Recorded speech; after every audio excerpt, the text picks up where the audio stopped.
magiliw, pelas ng silanganan, alab ng puso, sa litid mo'y buhay. Lupang hinirang, duyan ka ng magiting, sa manlulupi, di ka pasisiin, sa dagat at bundok sa simul. Sa langit mo bagaw, may nilagang tula at awit, sa paglayang minamahal, ang isap ng watawat mo'y tagumpay na nagdilingin, ang bituin at aramyang kailan pag may di magdidilim. Lupa ng harang ng walhati pagsinta, buhay langit sa piling mo. Aming ligaya na pag may mga api, ang mamatay ng dahil sa'yo.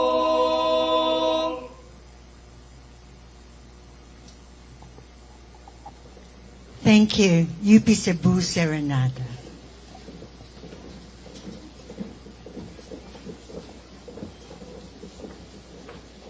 Maayong ugto, UP Cebu and UP Fight! Thank you for your patience. My name is Carla Bautista from the House of Representatives, Committee on Suffrage and Electoral Reform Secretariat, and we are mighty glad to be here.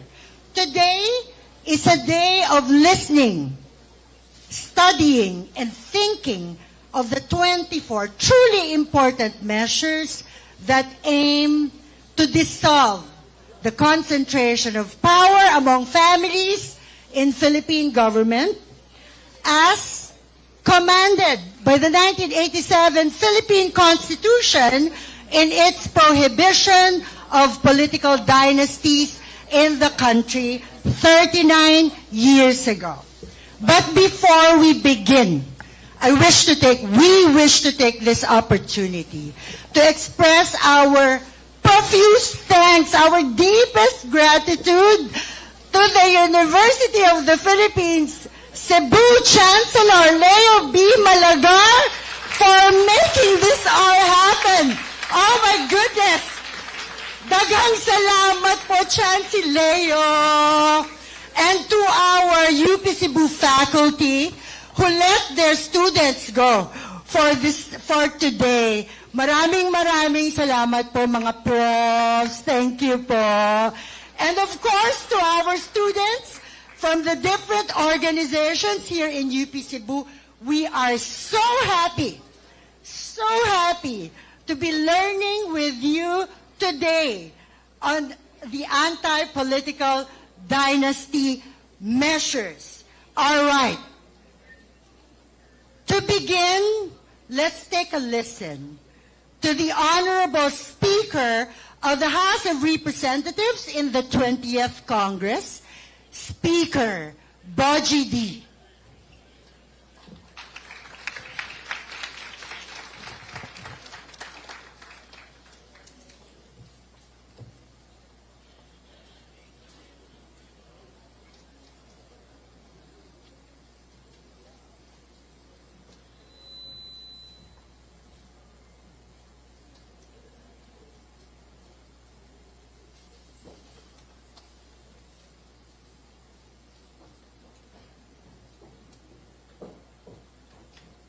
Representatives,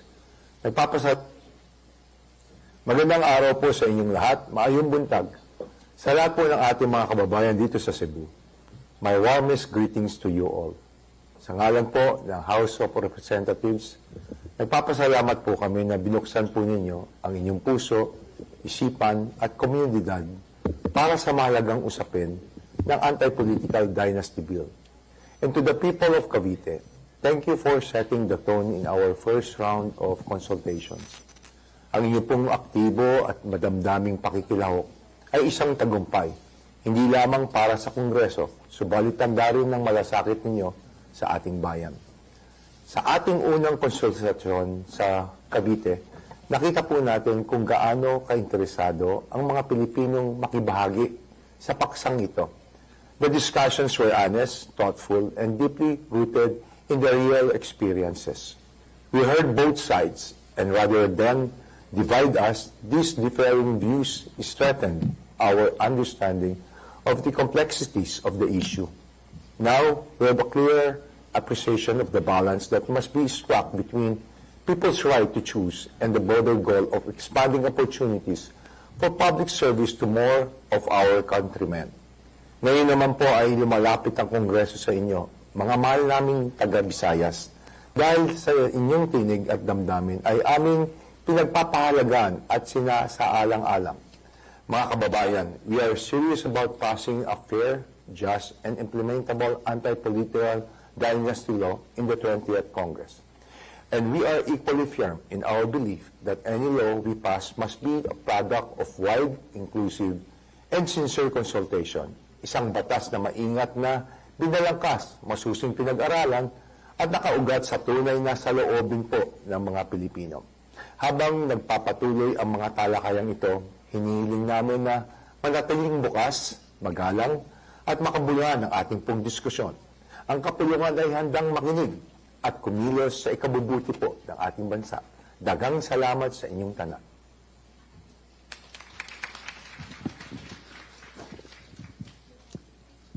I wish to acknowledge foremost, they were here at 7:30 in the morning. Please stand and be recognized. The Daughters of Charity of Central Visayas Region. They were here so early to attend our public consultation. Again, we thank the faculty and the staff of the University of the Philippines, Cebu, the students, and workers, government workers such as ourselves, from LGUs from all over Metro Cebu. Dagang salamat sa inyong lahat. All right. Now, let me pass the microphone to the hardworking chairman of the House of Representatives, Committee on Suffrage and Electoral Reforms for the 20th Congress, the representative of the 1st District of the province of Lanao del Sur, ang aming poging-poging, Representative Zia Alonto Adyong.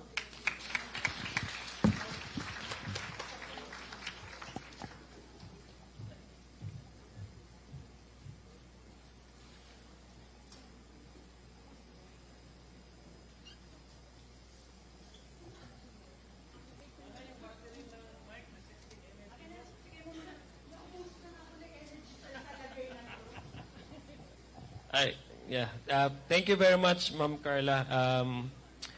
Maayong udto kaninyong tanan. Una sa tanan, mangayo kog pasaylo ninyo kay supposedly dapat magsugog tag alas 9. Dayon, wala man di man to control kay na-cancel man na akong flight from 6 a.m. from Cagayan de Oro padulong dire. So, I had to take the earliest flight from PAL, which is 9:40. Dobi, kaya wama ko kabalo nga grabe ka traffic diya sa Mandawi. So, I was confident na muabot ko dire mga alas 10. So, mga more than an hour. So, that's why mangayo kong pasaylo ninyo nga naghuwat mo sa amo nga kwan. But definitely, nami dire aron madunggan namo ang kung sa inyong mga gusto na may tabo din sa atong plano nga magpapasarta og pulisiya sa atong gobyerno aron matagan og restriction unsa ba atong restriction sa anti-political dynasty. But having said that, apologizing to each and every one of you, let me of course read my prepared speech. Ikabalo ka sa mga committee reports kay committee hearings ang inani. We normally share our views by way of expressing it through officially, of course, acknowledging the presence of everybody, but as well as the gist and the meat of what we are here today, which is basically the anti-political dynasty. And so, allow me first to just read to you very, very short, very brief opening statements with the indulgence of the members of this committee. Bismillahirrahmanirrahim. Assalamualaikum warahmatullahi ta'ala wa barakatuh. Maayong adlaw to kaninyong tanan. Honorable members of the Committee on Suffrage and Electoral Reforms, the University of Visayas, UP Visayas community, Attorney Leo Malagar, UP Cebu Chancellor, Attorney Neri Colmenares, the ever available former member of the House of Representatives, students of the UP Cebu, to all stakeholders present, magandang umaga po sa ating lahat. First of all, let me thank the Honorable Speaker Faustino Boji D. III for his leadership and for his commitment to ensuring that the voices of the people are heard on this measure. We likewise express our sincere appreciation to UP President Angelo Gigil Jimenez, UP Cebu Chancellor Attorney Leo B. Malagar, and the entire UP Cebu administration for hosting this important public forum.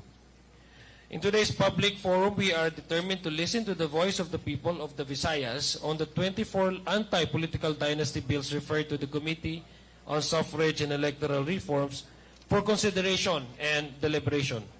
The anti-political dynasty law we craft will influence the democratic institutions we would inherit tomorrow. That is why your presence here matters. The Committee on Suffrage and Electoral Reform carries the responsibility of protecting and advancing the right of suffrage and measures on the conduct of elections, plebiscites, initiatives, recall, and referenda. At its core, our work is about safeguarding the people's sovereignty. Our Constitution declares that sovereignty resides in the people. That means political power begins and ends with the citizens. This public forum on the proposed anti-political dynasty measure is about participation in one of the most fundamental elements of democracy, the right to vote, the fairness of elections, and the structure of political power. Before reaching this stage, the committee conducted 2 prior committee hearings and a public consultation in Cavite. We examined constitutional principles, legal standards, and practical implementation concerns. We consulted scholars, constitutional experts, legal advocates, and representatives from the Commission on Elections. We reviewed various proposals in light of both constitutional limits and governance realities. We have heard citizens from Luzon on their lived realities when it comes to political dynasties. But no reform will be meaningful if it is crafted without the people it is meant to serve.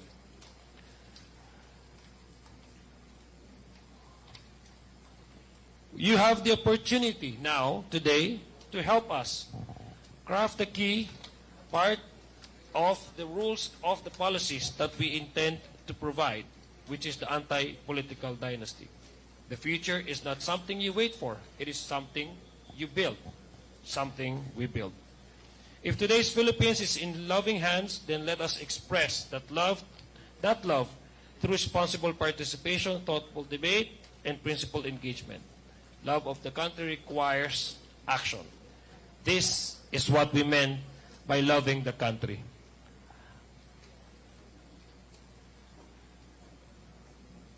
This is an opportunity, ladies and gentlemen, for the committee to solicit not only your inputs, your comments, your suggestions, but also to help us to craft a responsive, reflective, anti-political dynasty measures that would guide the future of this country through providing the citizens their right to vote.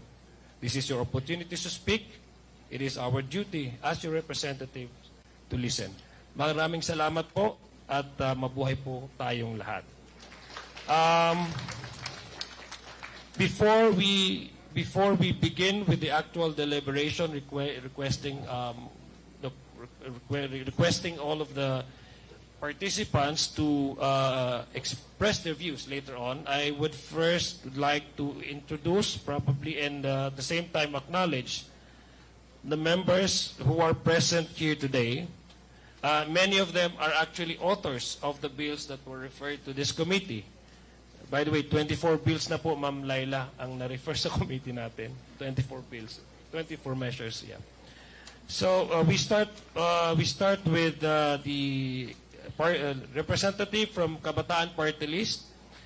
She's the author of HB 209, or one of the authors rather, of House Bill 209, Representative Rene Luisco.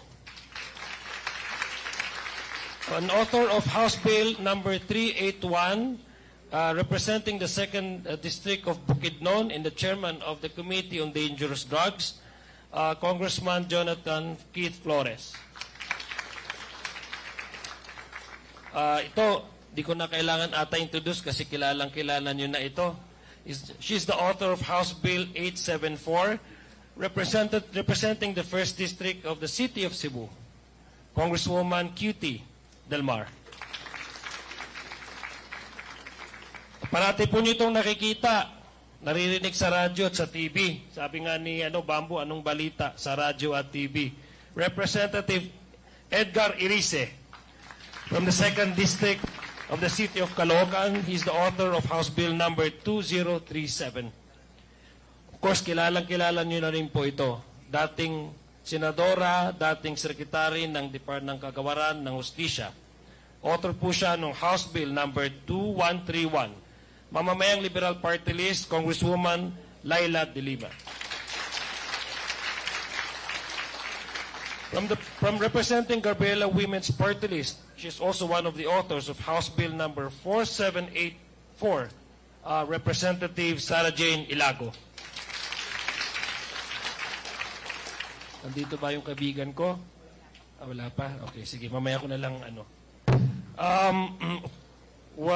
one of the... Okay, we also would like to recognize Vice Chair of the committee on this, Vice Chair of this committee, representing 2nd District of Rizal, Tan Juanco Emigdio III. Sorry, sir. Representing Ako Bicol, one of our vice chairs, Alfredo Garbin, Congressman Alfredo Garbin.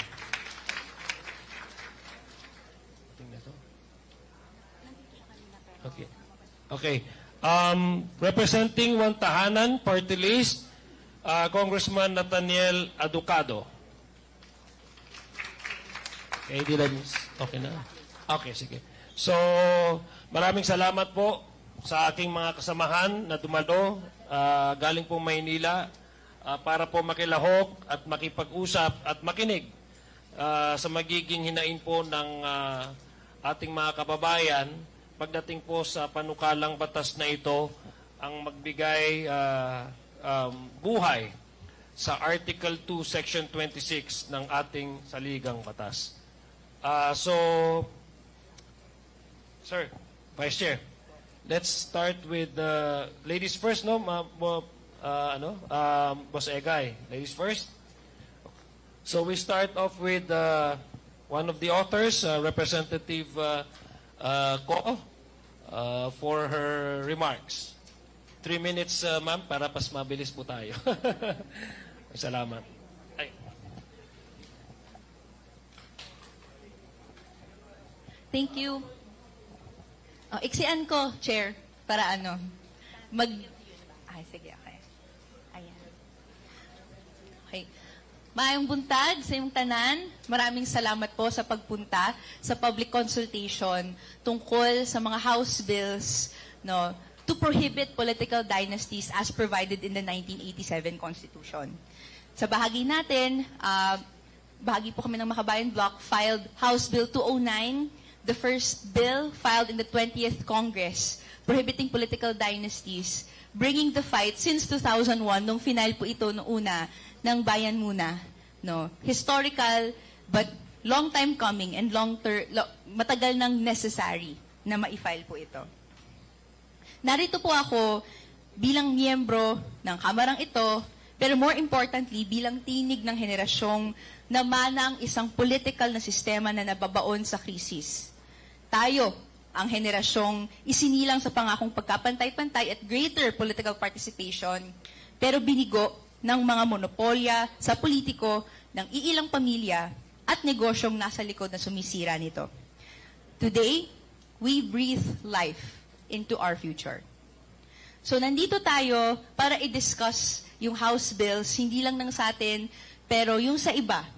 At tignan natin yung nitty-gritty details nito at pag-usapan natin kung ano bang kailangan. Malinaw kasi sa saligang batas na dapat may equal access for opportunities of public service and therefore bawal ang political dynasties. At dapat gawan ng batas at definition ng Congress ito. So ulitin ko po, constitutional command ang pagkakabatas ng prohibition on political dynasties. It is unfortunate that since the 1987 Constitution, 39 years have passed and various Congresses, various administrations failed this constitutional command. So kaya tumitindig yung 20th Congress, tumitindig tayo, no, na kailangan na ng ganitong batas at bahagi kayo ng prosesong ito. Malinaw po ang modelo at framework ng House Bill 209 ng Makabayan Bloc. No, una, ang prohibition both simultaneous and successive, no, sa political dynasties. Both po ito na pagkasunod-sunod, no, ng walang breaks, and yung sabay-sabay, no, na miyembro ng political families, bawal po. Ikalawa naman, up to the 4th degree of consanguinity and affinity ang prohibition. Hanggang pag magpinsan po ang bawal. No? And ikatlo, ang ating regime right now, no, ay introduce ito bilang qualification bago maging kandidato. Ibig sabihin, sa statement po ng candidacy, certificate of candidacy, na ifa-file ng isang kandidato, nakalagay doon na hindi po kayo miyembro ng political dynasty as provided by law. And therefore, pwedeng magkaroon ng cancellation to that effect at the onset pa lang. No, ang magiging siguro resulta nito, first to file na prohibition at welcome natin yung discussion tungkol doon. At the end of the day, ginagawa natin to para ang kabataan magkaroon ng espasyo for public service. No longer that we will be shut out bilang marginalized sector, oras na ito para tayo ay tuloy-tuloy na maging bahagi ng political processes paghubog ng kinabukasang deserve natin. That's all, Mr. Chair. Thank you very much for the time. Thank you, Congresswoman Go. Now, may we hear from Congresswoman Cutie Delmar. Salamat, Chair. Maayong hapon sa tanan. I am your district representative, and I am so glad that my colleagues are here today, and they have chosen, because we have hearings in Luzon, Visayas, and Mindanao. For Luzon, we were at Carmona Carvita last Thursday. For the Visayas, I feel blessed that they decided to hold it right here in Cebu City in my district, because before passing a law, it's always good for us, well, for me and my family at least, to consult with our constituents. Listen to you guys. Hear what you think, if you're for it, if you're against it, and why. That's why we are here. We are your voice. For Mindanao, we are going to be in Cagayan de Oro. In fact, most of us are flying out today because there's only one flight a day. So, moatud mi dito. So, dito sad mi mag-public hearing. You may ask, aren't you a product of political dynasty? I know you're all thinking that because since 1987, you have not known of any other congressman in Cebu City except for Congressman Raul Delmar, my father, myself, and my brother. Yes. Don't we grow up idolizing the job of our parents? That's why most of us follow their suit. But I am very glad to say, never at any point in time was there more than one Delmar from our family that run in the same elections. That we made sure of. Many times my dad was offered, you run for mayor and then your daughter can run for Congress. My dad said no. We don't want to be selfish. So that's where this is coming from.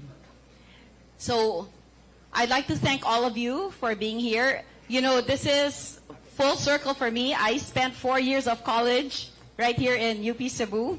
So it's nice to be back here and to be able to listen to each and every one of you.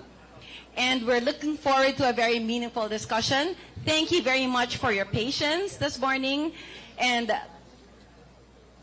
I'd like to thank you in advance because I know, a lot of you being from UP, I'm so sure this discussion this afternoon will be truly fruitful. Daghang salamat ug maayong hapon sa tanan.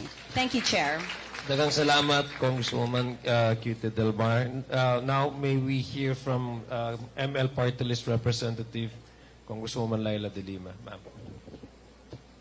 Thank you, Mr. Chair. Distinguished colleagues, hello, and good morning. Good afternoon na. It's good afternoon, guests, and mga pinalanggan natong kaigsuonan dinhi sa Cebu. Maayong adlaw. In recent months, we have all seen how the Filipino people have collectively expressed dismay and indignation towards what has been repeatedly called the biggest corruption scandal in the country's history. In response to this, it continues to be our duty as citizens, us, members of the House of Representatives, as public officials, to hold accountable those responsible and to identify and address the root causes and systemic cancers that not only tolerate but also exacerbate corruption and injustice. I think the students know this. Several empirical studies have established the direct relation between the dominance of political dynasties and the poverty rates and corruption, and the inverse relation between the dominance of political dynasties with good governance and development. Indeed, the entrenchment, I do believe, the entrenchment of political dynasties in our government also creates openings for the erosion and weakening of mechanisms of accountability, especially when political authority is held by members of the same family across interconnected offices or same or overlapping political subdivisions. Now I'll go straight to my own bill, which is House Bill number 2131. Actually, this bill proposes the coverage of up to the second degree of affinity. And some of the resource speakers we heard so far are also in agreement for second degree, in consideration of practicality and implementability.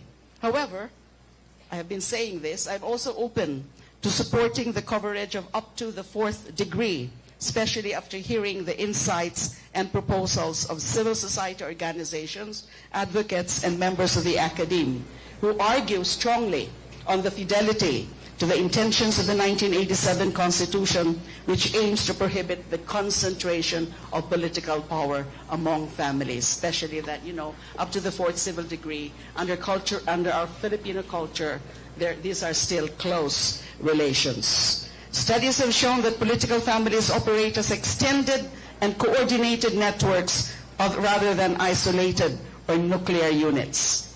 Also, my bill, HB 2131, prohibits succession and overlapping constituencies, which is consistent with the positions of most civil society organizations, advocates, and members of the academe.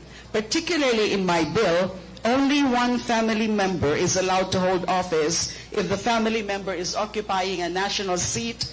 If no one in the family is holding a national seat, family members within the second degree, and as I said, possibly up to fourth degree, are prohibited to hold elective office within the same province. We're all here to listen, and we will welcome your questions, comments, and insights to further enrich the discussions and debates. Before I end, I wish to commend the Sangguniang Panglungsod, the City of Cebu, for passing Resolution number 17-1892-2025, dated December 16, 2025, which expresses unequivocal support for the immediate passage of the Anti-Political Dynasty Bill, seeking to ban members of political dynasties defined as relatives within the fourth degree from simultaneously running for national and local positions, including party lists, as a vital measure to strengthen democratic institutions, promote transparency, and ensure accountability in governments. Ang kapangyarihan ay nagmumula sa taong bayan. Ang gobyerno ay para sa sambayanang Pilipino, hindi para sa iilang pamilya lamang. it is this representative's sincere hope that together we can finally see a measure that truly democratizes access to public office. Maraming salamat po.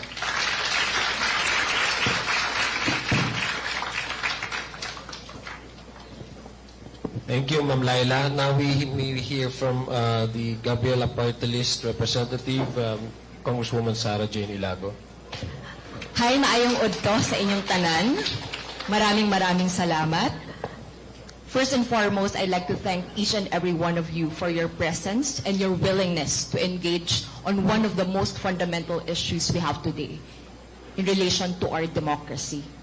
House Bill number 4874, which this representation from Gabriela Women's Party principally authored, and which is also first filed by Bayan Muna in the year 2009, hopes and really seeks to ensure that every candidate, regardless of their background, have a fair shot, not just in running in the elections, but at winning the elections at the national or the local level. The Anti-Political Dynasty Bill is also at its core a fight against systemic corruption. Hindi lang ito yung kumbaga mga hakbang natin sa paglaban sa korupsyon, ngunit napakahalaga nitong hakbang. We believe that when we break the dynastic system, we also break a major engine in the systemic corruption, kung saan dumadaloy yung mga pag-uusap at mga talakayan na iilan lang ang nagdedesisyon tungkol sa mga kontrata, tungkol sa kung paano ginagastos ang pondo ng ating bayan, tungkol sa kung ano ba ang dapat binibigyan ng prioridad pagdating sa mga palisiya at mga programa. Hindi lang para sa mga kababaihan, kundi para sa mga kabataan at sa mga susunod pa na henerasyon ng ating mamamayang Pilipino. We are here today for a consultation to seek your insights, listen to your views, to understand your perspectives, and we also hope to learn from you. No? Alam natin na hindi dito magtatapos sa pagpapasalang at pagsusulong ng anti-political dynasty. We're batting for campaign finance reform. We're batting for a genuine party list reform. We're also batting for budget transparency. Ang dami pa nating mga laban. At ang tanging panawagan po natin, sana hindi matapos sa konsultasyon na ito. Hindi lang tayo makikinig, hindi lang tayo mag-uusap. We'll get organized, we'll stay vigilant, and we'll continue the fight against systemic corruption. Maraming salamat at kami po ay excited na makinig mula sa inyong lahat. Maraming salamat, Congresswoman Sara. Nais naman natin pakinggan ang kinatawan ng 3rd District ng Bukidnon, Representative John Keith Flores. May hapon sa tanan. Ako isa ka produkto sa isa pod ka pamilya nga naay dugay na sa politika. No? Sa pod ko ka produkto sa UP Cebu. Una din ni karon nawagan sa inyo nga dapat suportahan ninyo yung mga lain-lain nga bills na din ni karon. Kay kung walang pressure gikan sa katawhan, dili pud ni mapasa nga balaod. Kung inyo ning kalimtan, inyo pong kalimtan nga amo ning gi-file nga mga bills. The more nga inyo i-pressure ang mga katawhan nga botaran kini o suportaran kini, the more mapugos ang mga members sa Congress o members sa Senado nga ipasa kini long time overdue na bill ang kaning anti-political dynasty. Kung dili niyo suportahan sa nga mapamaagi, kani gihapon mga pamilya kani gihapon mga apelyido ang inyong makit-an sa pipila ka tuig mo balik din sa inyo mga utana about ng political dynasty. Dili gihapon maundang mga kaigsunan, no? Mao gihapon ning mga dili mangaling naong, pero mao gihapon mga apelyido ang inyong makita. Kung dili ni pasa, kung dili ni mapasa karon. Daghang salamat. Parang ako yung tinuturo mo, Chan. Okay. Thank you very much, Congressman Flores. Gusto naman natin kung marinig mula sa kinatawan ng Caloocan City, Representative Edgar Elise.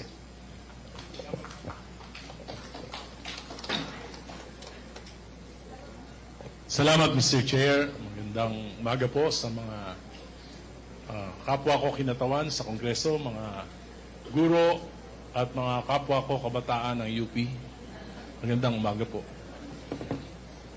This is now my 5th term in Congress, and I've consistently fought for the enactment of the anti-political dynasty law. Not only a sworn duty to uphold Article 2, Section 26 of the 1987 Constitution, but as part of my lifelong battle against political dynasties.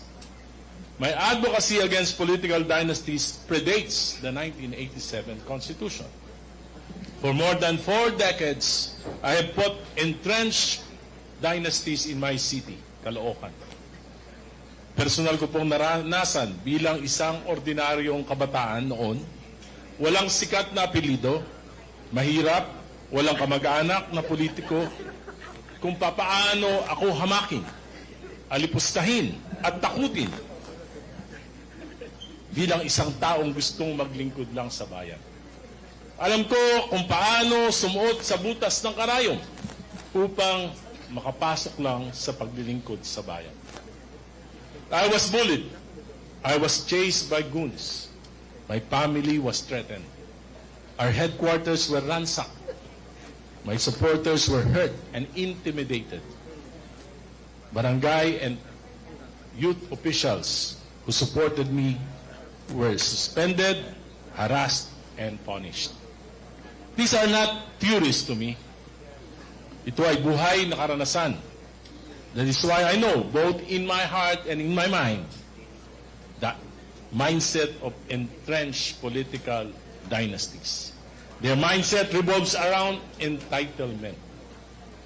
They see themselves as natural leaders, as if governance is a family inheritance and a divine right.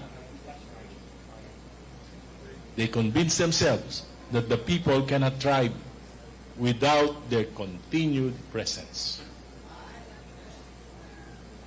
And this mindset weakens democracy. Lumakas at tumaba ang mga political dynasties noong panahon ng rehimeng Marcos. The dictatorship found it convenient to sustain regional and provincial dynasties to remain in power and suppress dissent. The principle was simple. You scratch my back, I scratch yours. And we both remain in power. In doing so, public funds became dangerous tools to perpetuate dynasties. Principles of public finance were ignored. All that mattered was to stay in power. The result, from being the second biggest economy in Asia in the 1960s, na pag-iwanan na po tayo ng mga bansang malayo ang ekonomiya sa atin noon. The poorest communities in our country are ruled by political dynasties. The wisdom of the framers of the 1987 Constitution was precisely to dismantle these dynasties because they block progress, monopolize power, and deny equal access to ordinary Filipinos who have the talent, the skills, and integrity to lead. My colleagues, let us not forget the violence born out of greed for power. The assassination of Senator Ninoy Aquino in 1983. The killing of Evelio Javier of Antique, the Maguindanao Massacre in 2009, and many others whose names history may not fully remember, but whose blood stains our democracy. My version of the anti-political dynasty bill is the product of persistent and principled advocacy. In fact, this was the first proposal that passed the Committee on Suffrage and Electoral Reforms in 2013. It reached the plenary, was debated, but was eventually archived because the forces of political dynasties refused to surrender even a single vestige of their power. At yan din po yung mararanasan natin ngayon. This proposal is a reasonable and enforceable compromise. It allows only 2 members of the family to hold public office simultaneously, one at the national level and one at the local level. If passed, fat dynasties will definitely disappear. It limits the prohibition to the second degree of consanguinity, meaning it applies only to the immediate family household, mag-ama, maglolo, magkakapatid, at kanilang mga asawa. Beyond the household, enforceability becomes unrealistic and arbitrary. Hindi makatwiran at hindi epektibo kung pati magpipinsan at mas malayong kamag-anak, mga apo sa tuhod ay babawalan. fourth degree of consanguinity is impossible to implement. Mayor, Vice Mayor Osmeña. Gandang hapon po. Imagine kung 5 magpipinsan ang tumakbo ng sabay-sabay. Sino ang hindi papayagan? First come, first serve? Isang linggo pa lang bago simula ng filing ng certificates of candidacies, pipila na. Mag-aaway kung sino nauna. At ang pinakamasama, paano kung yung nauna yung hindi pinakamagaling? Baka magpatayan pa. It will turn the COMELEC into a genealogical tribunal. Kung ang iyong immediate family ay hindi magkasundo at sabay-sabay kayong kumandidato, pare-pareho kayong madidisqualify sa aking panukala. Simple lang ang aking katwiran. Kung ang sarili mong pamilya ay hindi mo kayang pagkaisahin, pamunuan,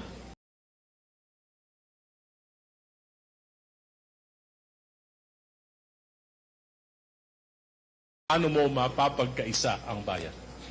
This man, away, nagmumurahan, mag-ama, nagbabastusan, at minsan, nagpapatayan pa dahil lang sa kapangyarihan. There are good dynasties who brought progress in their localities, but they are exceptions rather than the rule. If they are truly good, then 1 or 2 of them can lead the government, for the rest of them can choose other careers that can help their community.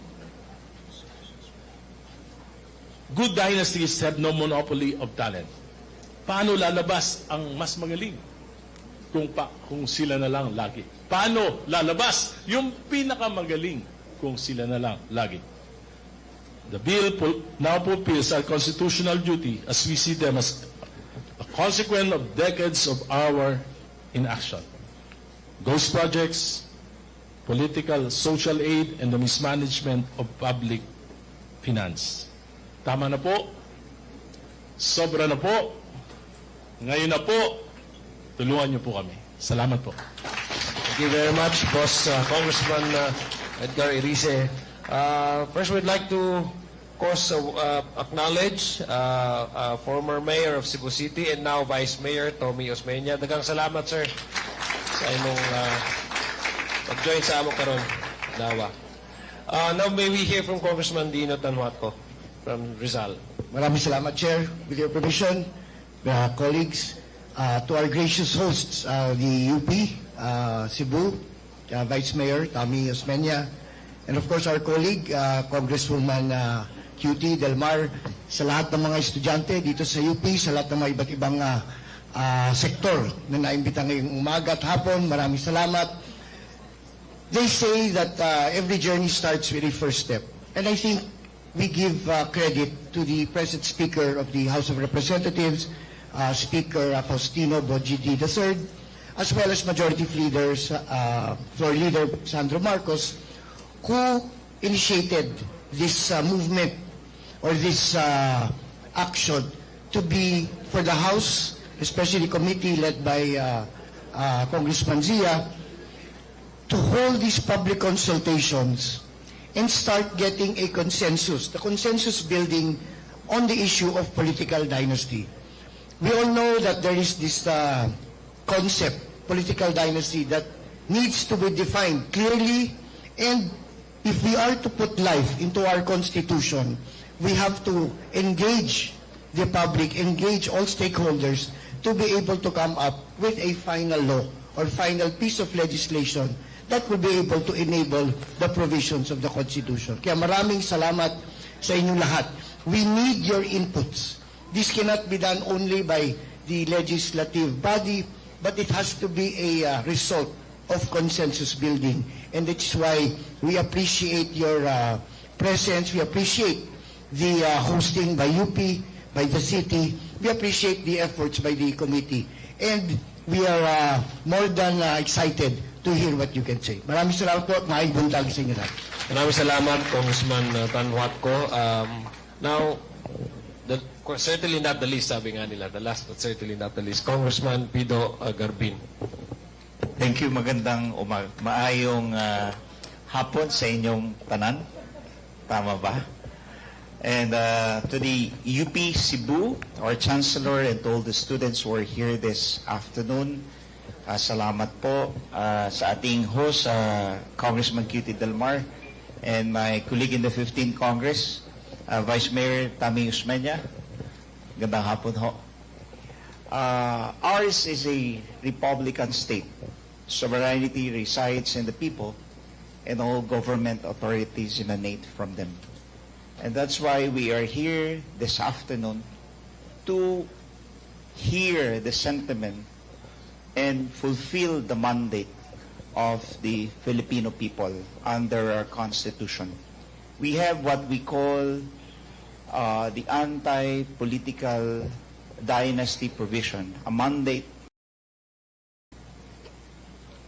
where we can find in Section 26, Article 2 of the 1987 Constitution. This aims to promote democratic competition, but this policy is not self-executing, and that's why we have this 24 bills in the committee in order to come up with a definition, an enabling law that will pursue the demand, that constitutional demand. We want to broaden political participation and at the same time to limit the concentration of power sa nagkakailang pamilya lamang. But we want to make sure that this electoral reform should be real, makatotohanan, pangmatagalan, and something that can withstand judicial scrutiny. Salamat po. Magandang hapon. Salamat, Kong Pido. Lahat naman ata nakapagsalita. So now, may we ask yes, Ma'am Carla to please moderate. So, si Ma'am Carla po, she'll be calling your the individual participants, the names and the organizations. Mag-intermission muna. Okay. Ikaw yung mag-intermission? Pwede rin naman, sir. Okay, so now we will now open to call all the participants will be... Intermission first. I'm sorry. Intermission. Okay, there's an intermission. Okay, sige. Okay. Because it's getting hot in here, and we are so serious about really important topics and issues, we will want to call on our performances from the brilliant groups here in the University of the Philippines, Cebu,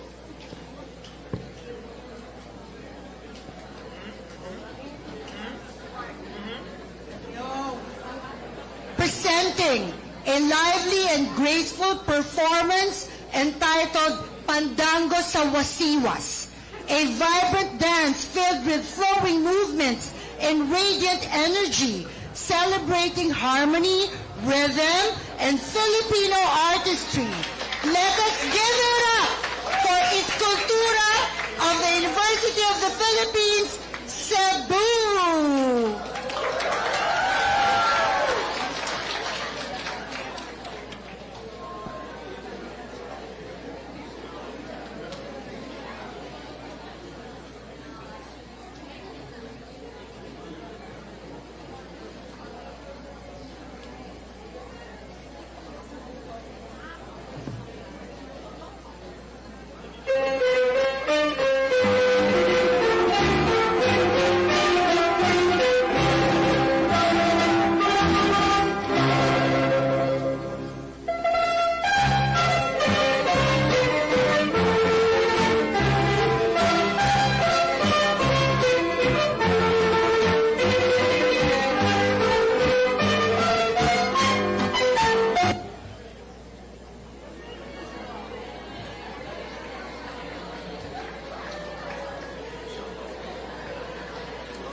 Wow. You have it so easy, guys. During our time, it was an actual fire inside those cups. Now that's, I suppose, LED lights.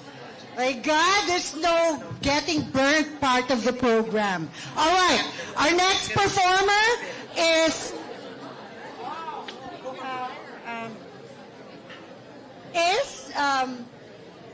the UP Cebu Dance Sport Varsity Team.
Thank you so much. Such wonderful dancers.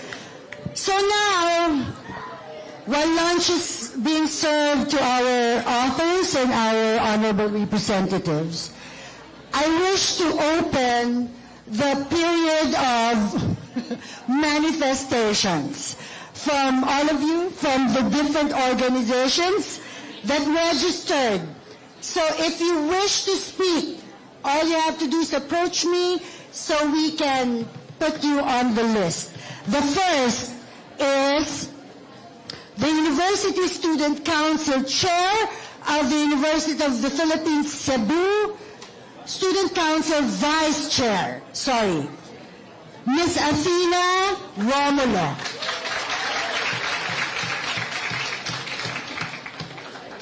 Yes.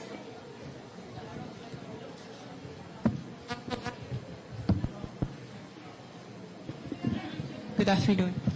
Ayan po, isang mapagpalayang hapon po sa lahat. Ako nga po pala si Athena Romulo, ang kasalukuyang Vice Chairperson ng UP Cebu University Student Council. Isang manifestation po mula sa amin na kami po ay naniniwala na talaga na ang education is a right. Hindi pribilehiyo na ipinagkakaloob ng mga nasa kapangyarihan.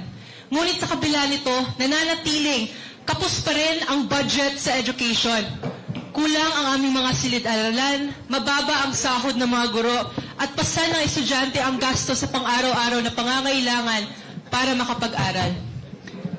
Dito po sa UP Cebu, danas namin ang kakulangan ng aming mga espasyo kung saan makapagpapatuloy sana ang mga eskolar ng bayan sa kanilang pag-aaral at pagseserbisyo sa mga tao.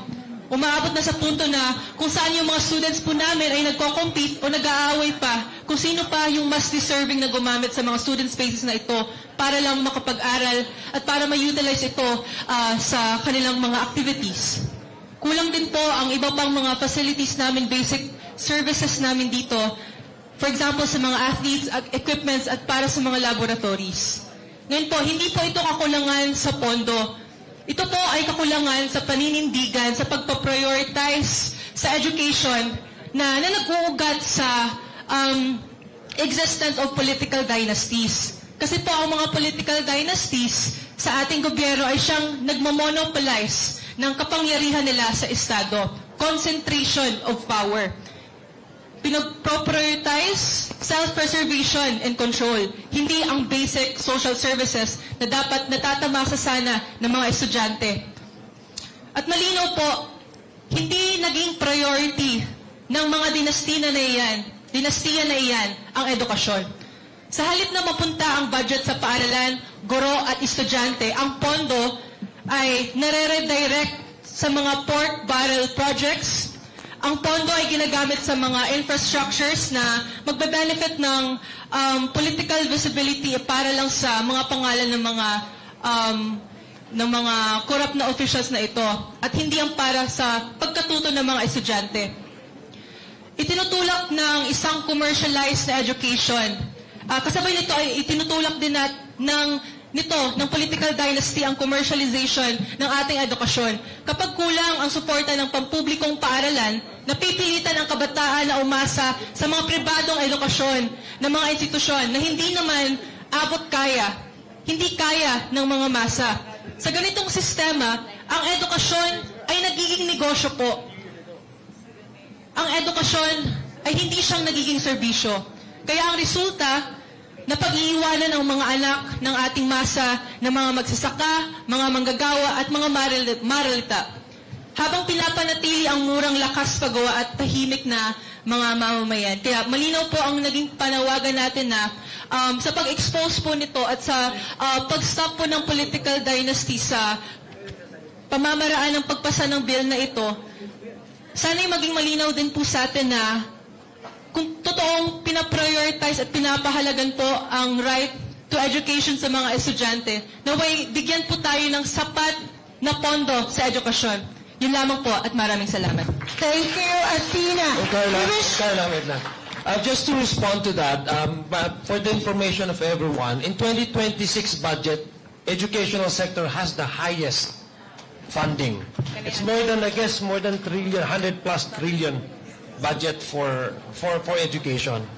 Yeah, that is also in compliance with what the Constitution states. So, thank you very much. Are you in favor of this measure? Just want to get your response to that. Categorical, yes or no? Yes, sir. Okay, I would also like to respond for Sorry. That's an information. Okay. Thank you very much.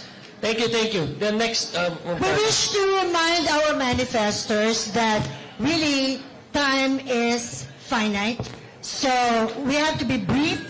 You know, if you want to get the message across, you cannot say it 8 times. Just say it once and we're listening. All right. Okay. The next manifestor would be the chapter president of the UP Academic Employees, Mr. Noe Santillan. Magandang hapon po, Mr. Santillan.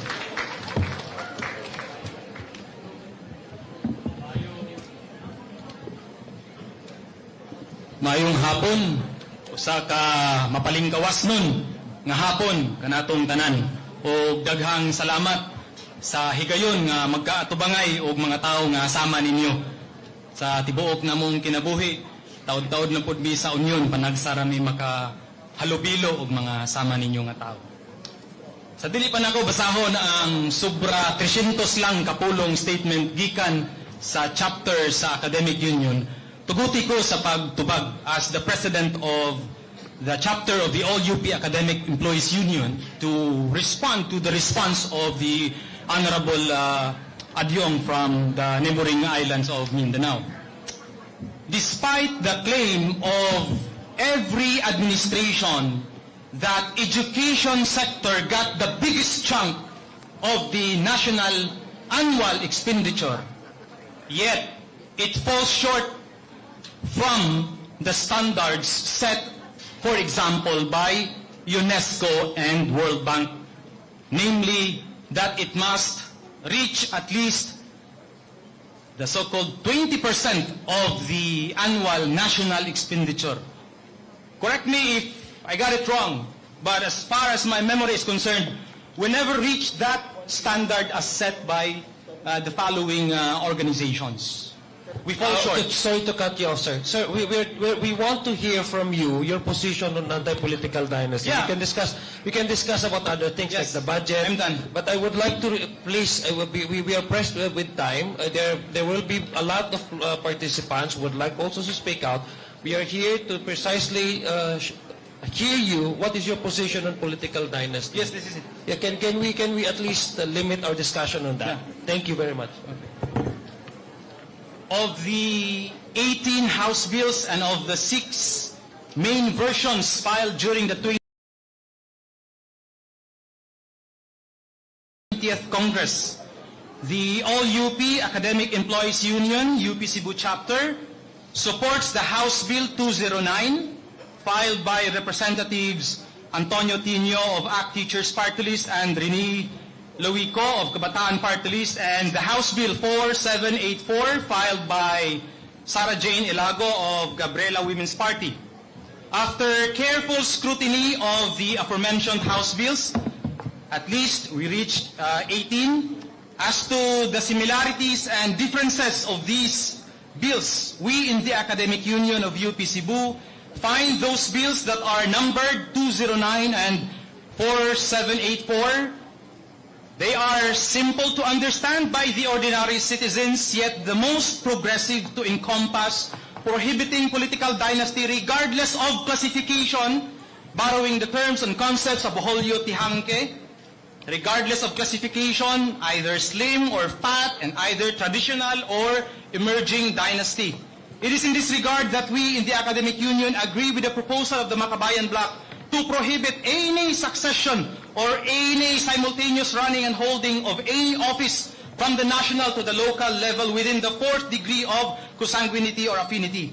Hence, the Academic Union of UP Cebu maintains that there must be no political dynasty at all levels, and that neither simultaneous running nor simultaneous holding of office nor succession of office within the 4th degree of consanguinity or affinity. It is already over a century since the modern Principalia, to borrow the term of Dante Simbulan, since the modern Principalia rules this country, and a quarter of a century, 25 years since an anti-political dynasty measure, House Bill 463, was filed by Bayan Muna in the 12th Congress in 2001. And it took 10 years, a decade, for that House Bill 463 by Bayan Muna to reach the committee level. The Constitution will turn 40 years old next year. It is already overdue to address the malady of the political dynasty and maximize the aims of the Constitution, particularly Article 2, Section 26. Thank you very much. All right. Our next manifester would be the faculty of the University of San Carlos, Cebu, Professor Grace Magalzo Buwalat. May we call on Professor Magalzo Buwalat, please.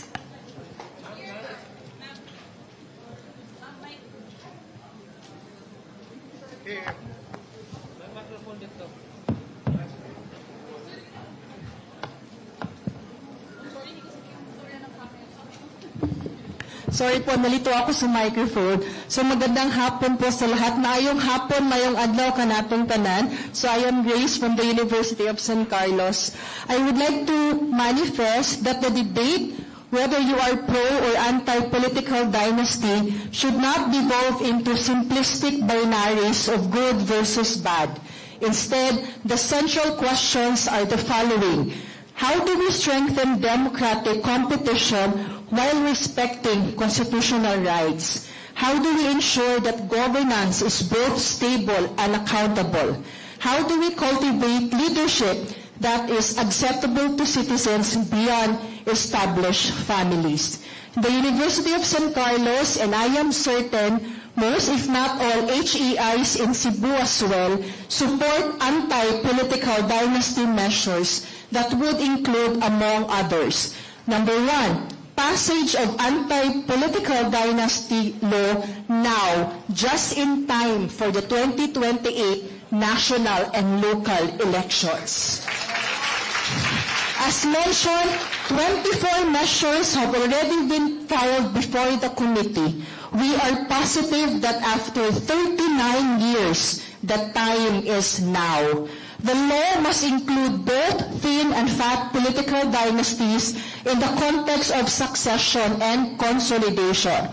If Congress continues to sleep on its job, a charter change through a constitutional convention must finally make the prohibition self-executory. However, the problem cannot be solved with just the anti-political dynasty law. We need to strengthen political parties. This could help counter dynastic tendencies by fostering internal political party democracy and promoting merit-based selection of candidates, and can provide alternative avenues for political advancement outside of family networks. Please institutionalize electoral reforms. This could include campaign finance regulations to level the playing field, ensuring that candidates without vast family wealth can still compete effectively. And finally, support voter education program. This would educate citizens on the implications of dynastic politics and empower them to make informed choices. Academic scholars have highlighted the link between political dynasties and poor governance, poverty and corruption, and slow development. When political positions are treated as inherited rights rather than public trust, accountability can diminish. Decisions may be made to benefit family interests rather than the welfare of the broader populace. Political dynasty pose a significant threat to our democracy and good governance in the Philippines. When I was serving chair of the USC Department of Political Science, I conducted countless interviews with prospective students, yet one has remained with me. As part of the usual exchange, I asked the young applicant why he wished to pursue a Bachelor of Arts in Political Science. Without hesitation, he replied, "Because my father told me I will be the next mayor of our municipality after his term." We need and we must put an end to this entitlement. Political power is a public trust, not a family heirloom to be passed from one surname to another. A democracy that belongs to the people must never be inherited by a few. But to be very candid about it, we are happy to see products of political dynasty with us this morning, fighting for anti-political dynasty measures.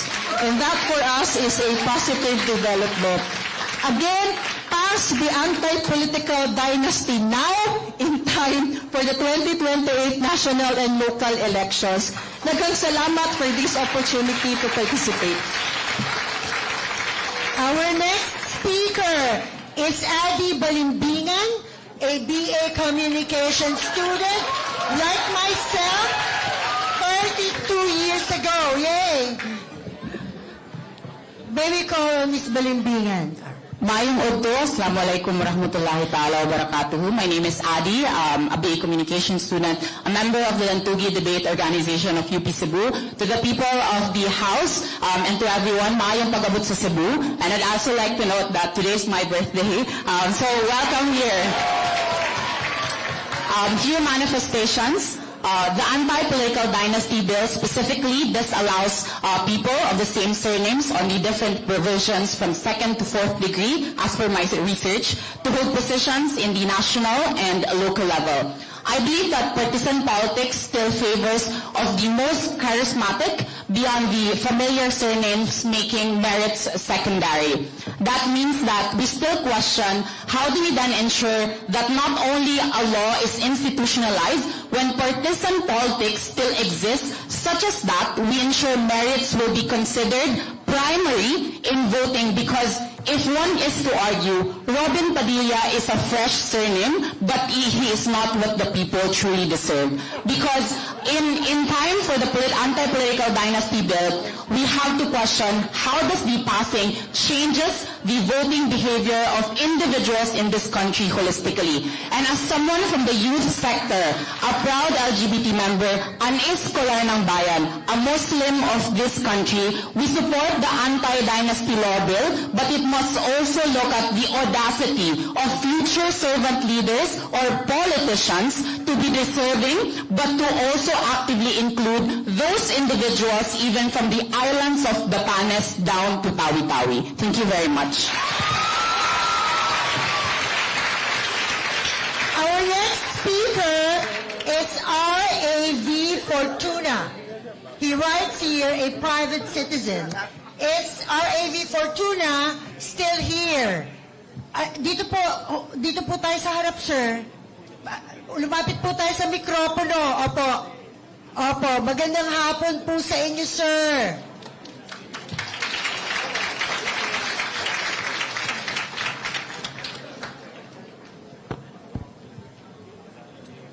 Mayong hapon ka na itong tanan.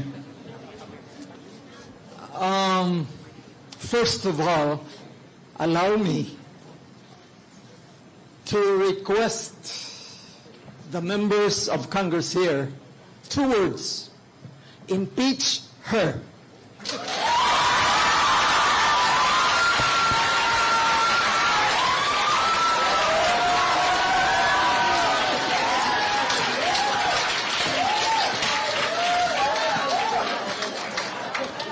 I didn't say him, I said her.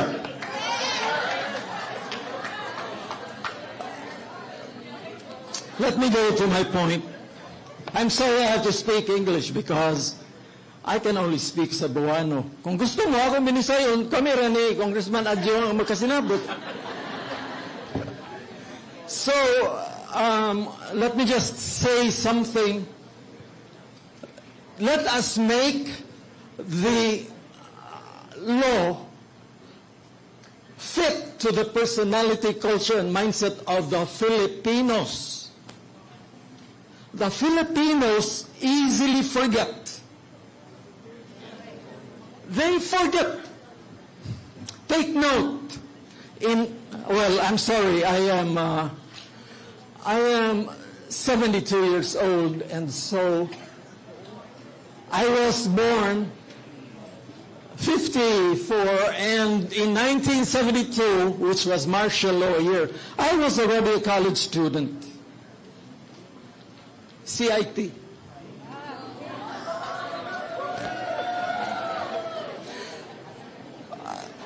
There are three things that I want added into this law or into this bill. Three things. Because all I hear from the radio and see on TV are only the consanguinity and affinity relations. What about the chronological limitations? What I mean is, if a person has been sitting in a position for 3 consecutive terms, allow for a space between that and the next relative. Allow for a space so that there will be no continuity of, like what the teacher from St. Carlos said, you will be the next mayor? Come on, man. Secondly, let there be a geographical limitation to it. Like, if there is a congressman from the 1st district of wherever, there shouldn't be a congressman of another district of the same name. There should be a barrier again. Congressman Cutie, I'm sorry, I'm from Mandawi and I am sick of the continuity of names there.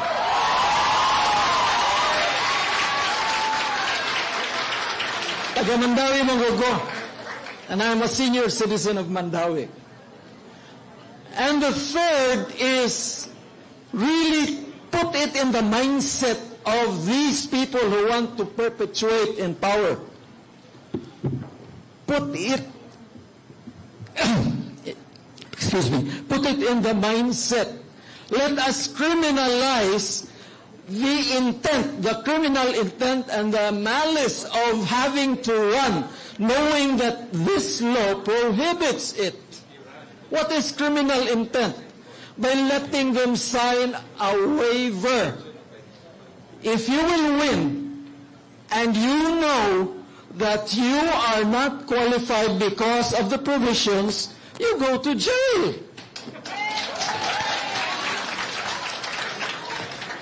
The members of Congress may be smiling or happy or what, and may say, this guy is stupid.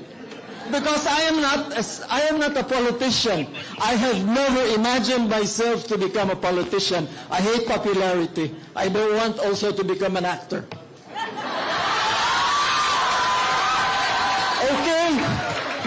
So, So, politics and acting are outside of my field. As I said, I'm from CIT, so I'm a technocrat. Talk to me. Talk to me about chemistry, about physics, about mathematics. I'll be very happy to talk with you. But please consider these three things that I ask you to include in the provisions. Punitive and penalizing provisions of your bill that you want to make. Maayong hapon, daghang kayong salamat. We now call on Lazanax Lauron from the Alliance of Environmentalists and STEM Students for Inclusive Governance. Is Mr. Lauron here? Okay.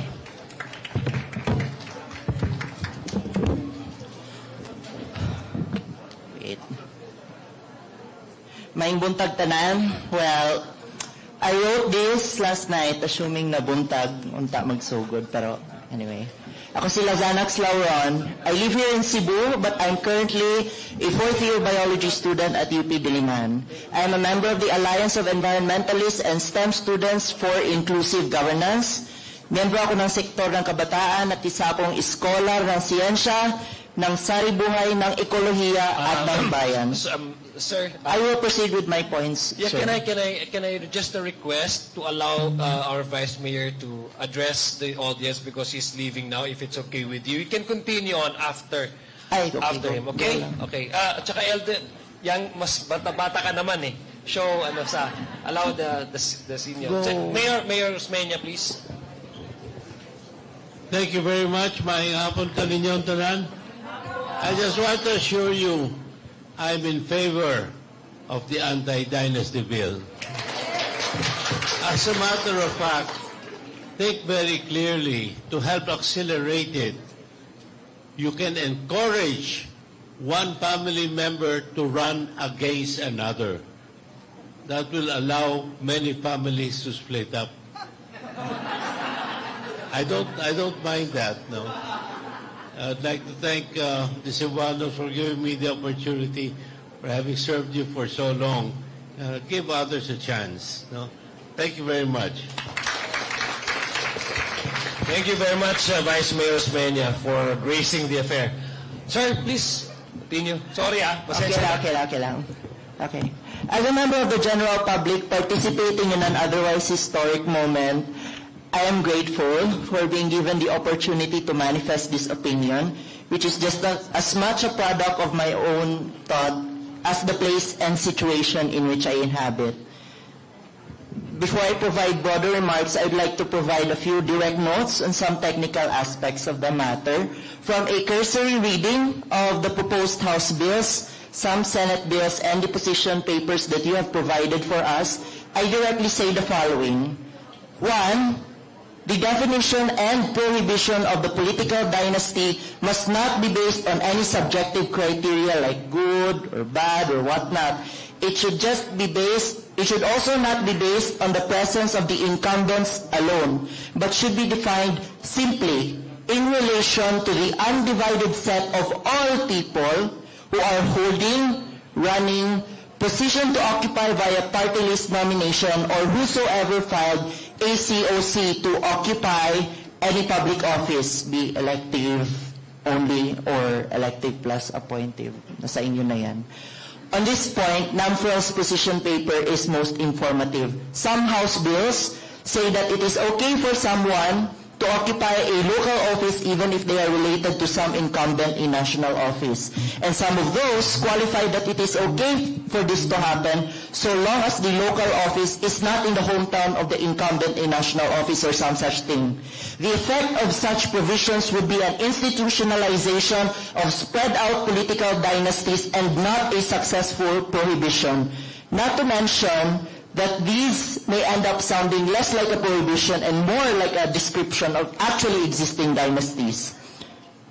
These more geographical, administrative, or technical exceptions to this basic definition of the political dynasty relation will only make it harder for COMELEC to examine claims of violations to the APD or anti-political dynasty law. Any qualifications to this definition of political dynasty should be understood as nothing else but institutionalization of political dynasties.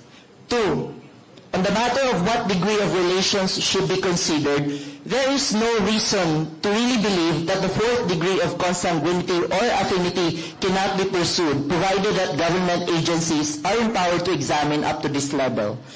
If I understand correctly, the Local Government Code of 1991 already prohibits officials from appointing people within the 4th degree of consanguinity or affinity. This is an anti-nepotism measure. So I do not really understand what all this fuss about enforceability is about. In effect, we'd also be questioning the enforceability of this nepotism prohibition. Beyond the appeal of harmonizing with this nepotism prohibition, this maximum prohibition on political dynasties should be pursued in order to have the best chances at unambiguously ending their chokehold on the politics of this country. 3, I also hope that you will heavily coordinate with COMELEC and PSA to make sure that the enforcement of the APD law is smooth, requiring sworn statements from the COC filer and empowering COMELEC to decide which persons remain within the set of non-dynastic individuals as proposed by Rep. Po, if I remember correctly, would be sufficiently responsive and would ensure that COMELEC can do its job with as little discretion as possible. So these matters should be discussed with COMELEC if they have not been done yet. The worst thing that could happen for this law is if the Supreme Court would decide that some provision is vague or faulty, effectively killing the APD law. please consider how particular implementations of this prohibition might be challenged in the judiciary up to the Supreme Court perhaps. 4, the concrete effects of the APD law should be considered at least. What I mean to say is that we should also ask how political dynasties might respond to this legislation, and the reforms should be cognizant of this. My fear is that though dynasties may be effectively thinned by this law, political families would simply coordinate with each other, alternating with each other to run for public office. Whereas political power before may be secured by marriages, the introduction of the APD law may force these political families to coordinate with each other outside of the conceived relations of consanguinity, affinity, and other de facto relations. In light of this, I think the APD law is not enough and should be considered alongside reforms that increase the transparency of elections, like campaign finance reforms and ending bank secrecy for candidates, COC filers, and incumbents.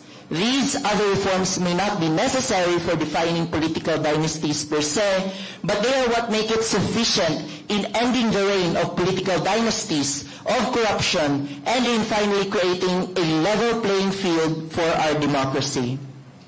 I think it is reasonable for the public to hope and expect that this committee will produce a draft bill that is much better than the ones currently floating around in Congress. It would be depressing to think that all this consultation was for naught, just because some legislators think that a few of them in Congress know better than the many citizens, experts, and organizations who now have been consulted for this law. I challenge this committee and Congress to follow through. Now, I also believe that having an opinion means having both an opinion for something and an opinion against something, and that those two are inseparable. So with that in mind, amidst the lack of a more deliberative forum, I would also like to use this opportunity to briefly intervene on certain ideas and opinions and try to eliminate what I perceive to be confusions on this matter. Please give me 5 more minutes. No, that's too much of a that's 1 minute. 1 minute. Yeah, but if you have like a if you have a position paper, if you have that, please submit it. Because we have a long list. Okay. Yeah, Carla, request na lang sa kanila. Yes, kindly email the position paper to the Committee on Suffrage, and we will present it to the members. Okay. Thank you. Our next speaker is from Bayan Central Visayas by the name of Jaime Paglinawan.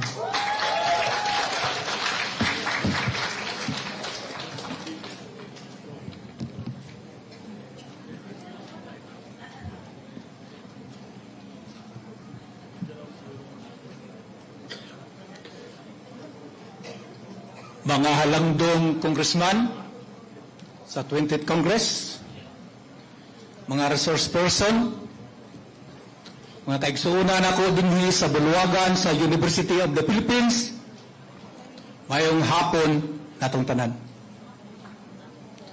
Ang bagong alyansa Makabayan Central Visayas nagrehistro itong public consultation na kailangan na ipasar, ibalaod ang anti-political dynasty.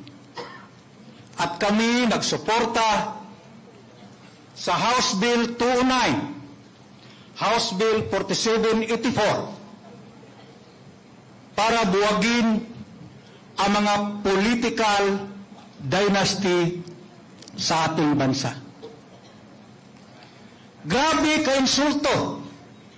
Almost 40 years after the 1987 Constitution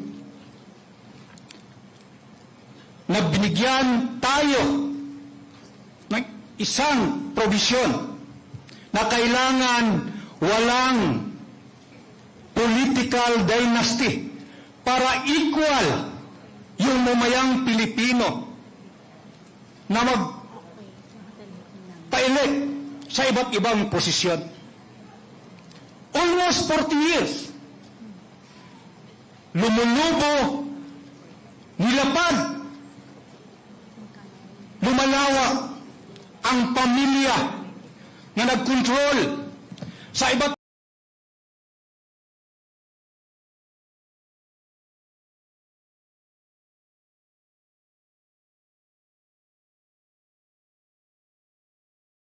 ibang posisyon. Si ama naging gobernador ng batas. Bakit hindi nila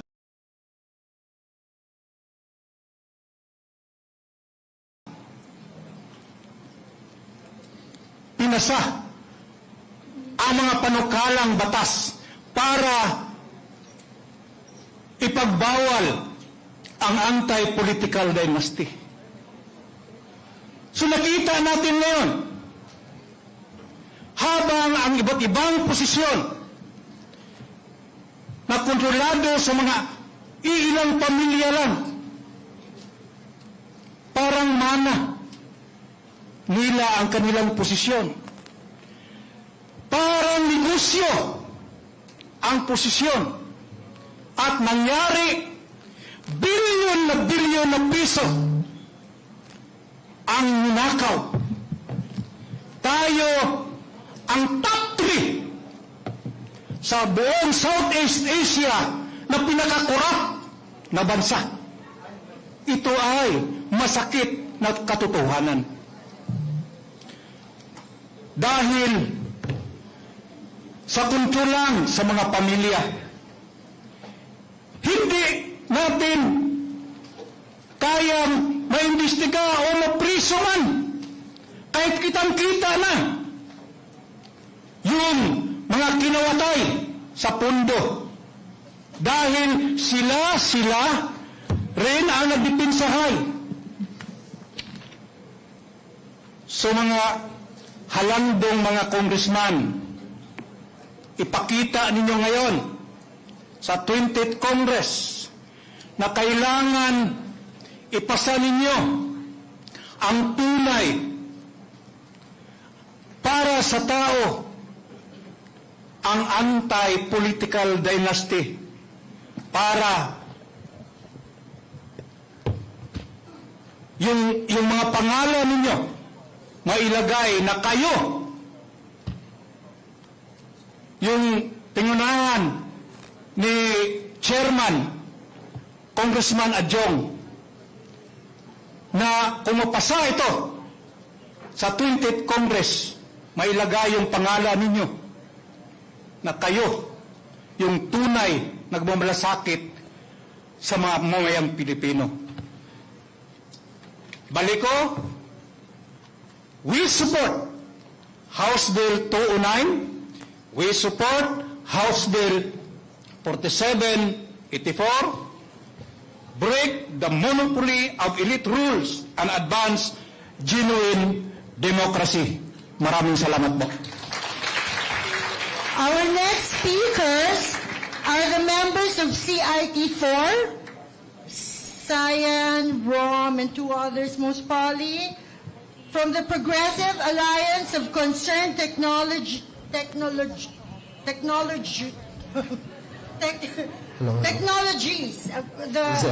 spelling is really wrong. Sorry. Exit. Okay. Hi. Hello, we are the members of the Progressive Alliance of Concerned Technologians, or PAC CIT. Technologians. See, that's why I'm so confused. Yes, I'm sorry for the bad rating.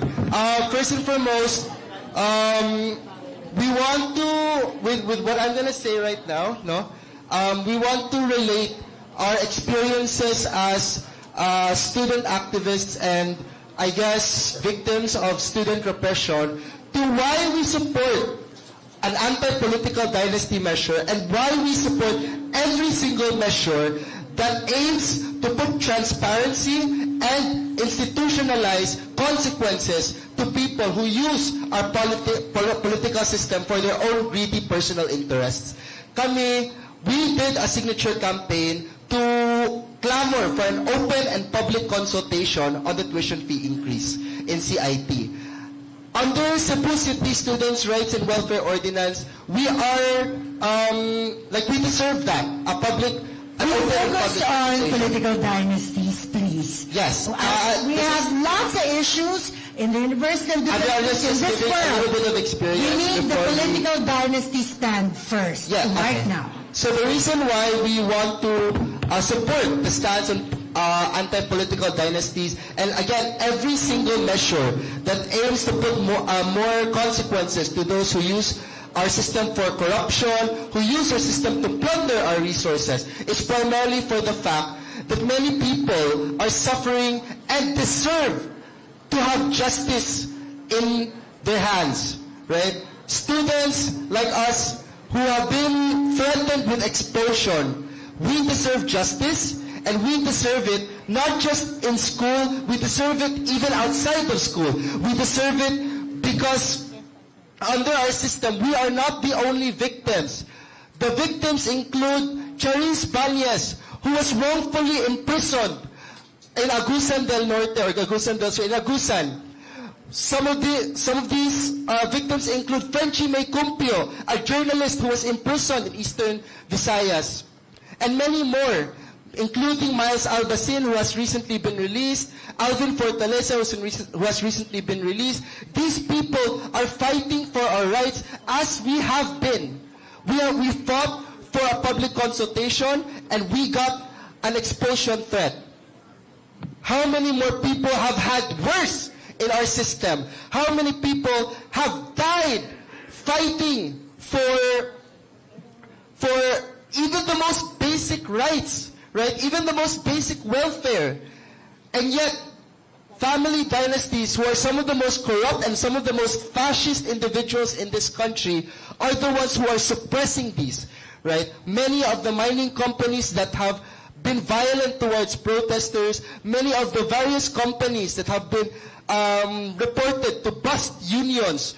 By the way, these are, again, our rights, have been owned by political dynasties. Even some of the schools and universities in Cebu have been owned by political dynasties. Again, we register our support for every measure that not only aims to put consequences on corruption, but also every measure that aims to broaden our democracy, to let us be more free in our own country, especially, and I guess more relevant to us, the Students' Rights Bill that Kabataan Party List has been campaigning for many years. We support these kinds of measures because we don't deserve to live in a country where our voices are silenced. We don't deserve to live in a country where signing a petition gets you expelled, and we don't deserve to live in a country where reporting on the truth gets you killed. Thank you very much. Thank you.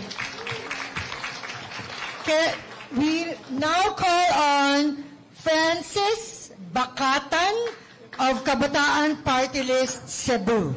Carla, please, I request all those participants who have spoken and shared to us their positions on the matter on political dynasty. So please submit your position paper, not just your the way you express it today, but we want to have it submitted in writing para we would know exactly what you mean by your individual proposal and what do you mean by amending certain provisions in the current in the 24 versions of the proposed measure. So yun lang po, i-request ko lang po, and then i-remind ko lang po ang ating mga ang ating audience. Thank you very much, Carla. Okay. Hello everyone, I am Francis Bakatan, the current Secretary General of Kabataan Party List Cebu City, and I would like to share my manifestation in support for House Bill 209-4784, authored by the Makabayan Bloc, because political dynasties hinder genuine youth representation. Now, as Secretary General of the sole and genuine youth voice in Congress, here in Cebu, we've handled many cases of repression. In every instance of repression, we're told it's against the Cebu Students' Rights and Welfare Ordinance, or STRAW. We are told to go to the institutionalized Cebu STRAW desks. However, to this day, these structures are left neglected. Why? Because under the domination of political dynasties, it is in their interest to keep the youth disorganized and submissive. By breaking the concentration of power held by dynasties, we pave the way for the genuineness of the youth to be heard. That is why I support the passing of Bill 209-4784, authored by the Makabayan Bloc, as the most comprehensive anti-dynasty bill to ensure genuine youth representation for all. Thank you. Thank you, Thank you, Francis. The next is from the University Student Council, Supreme Student Council. That's what she or he wrote. Supreme Student Council of San Carlos. All right, Maui Cruz.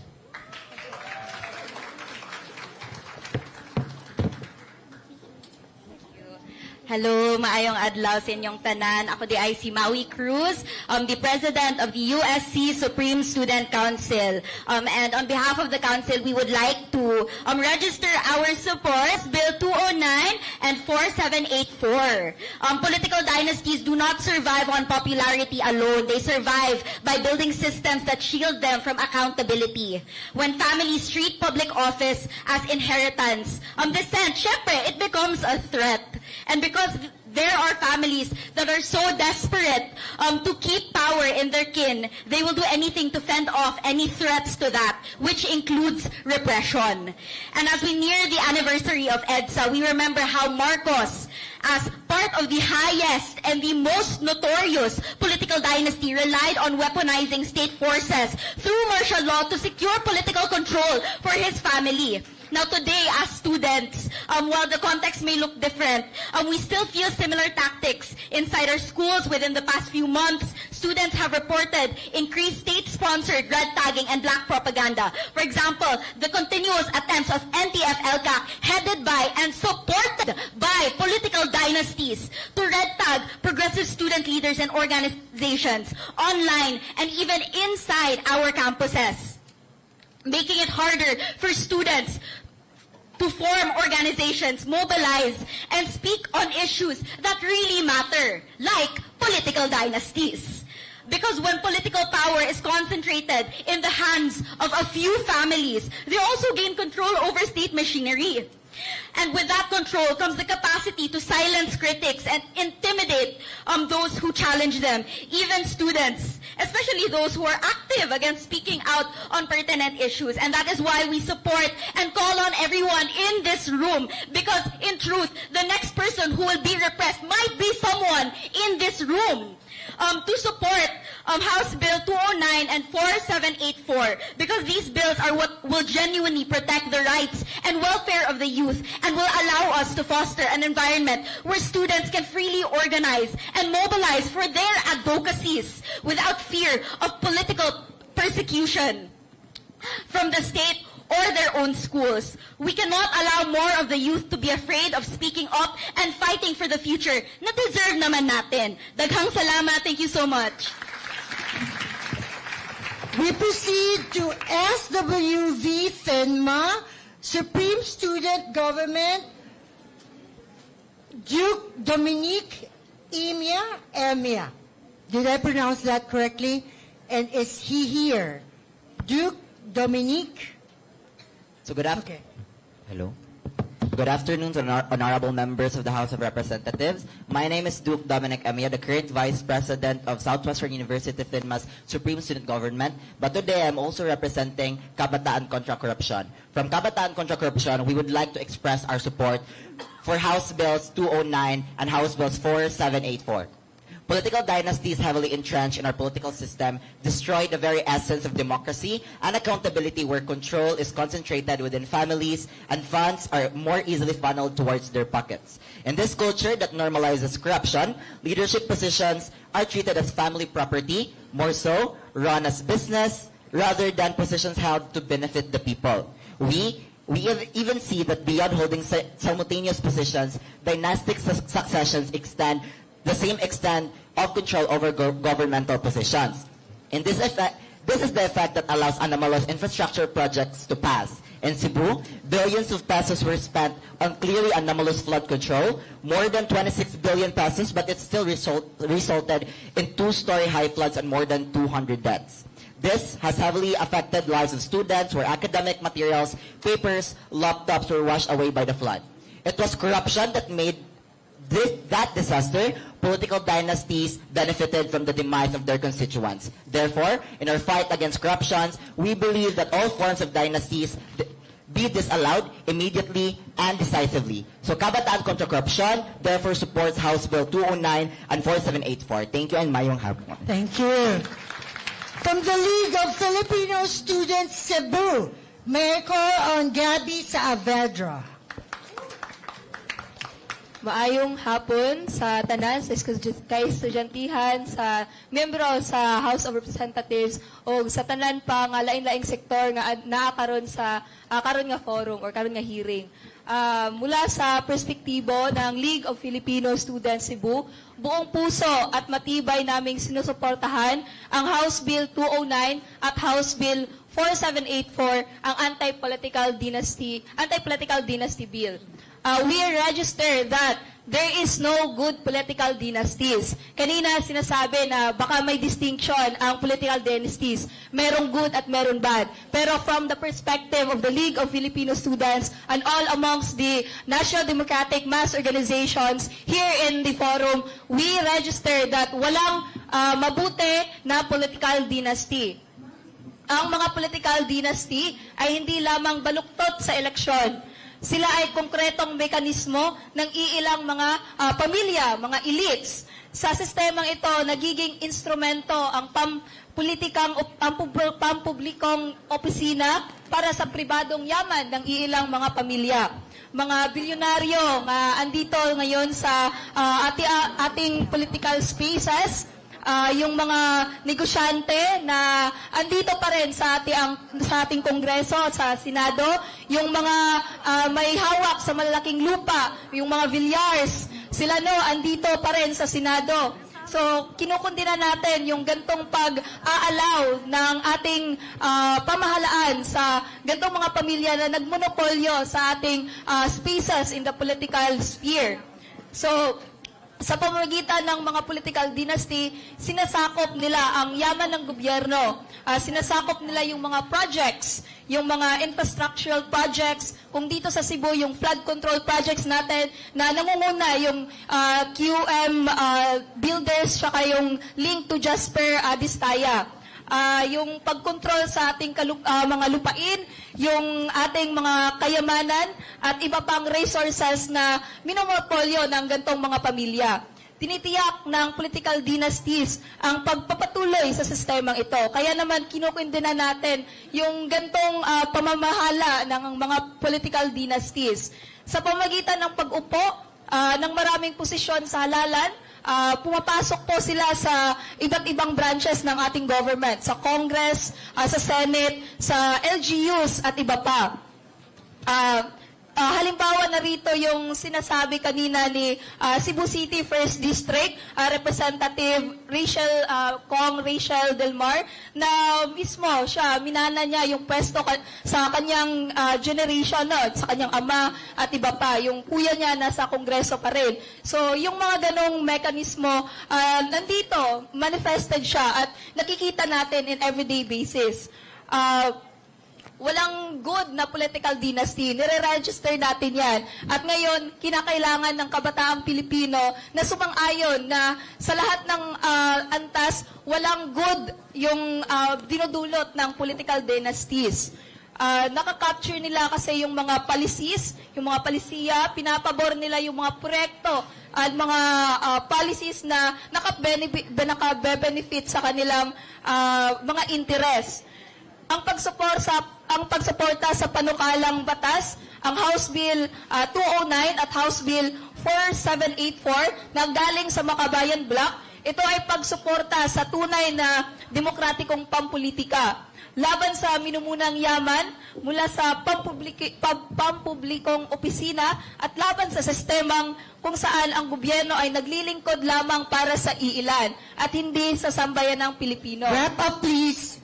Wag nating kalimutan nga ang number one political dynasties ay ang Marcos Duterte. Kinakailangan natin na magkaisa, na i-impeach ang Marcos Sara na tambalan at i-oust ang Marcos Duterte. Kaya napakalaga ng mass action sa mga kabataan upang labanan ang political dynasties at upang at upang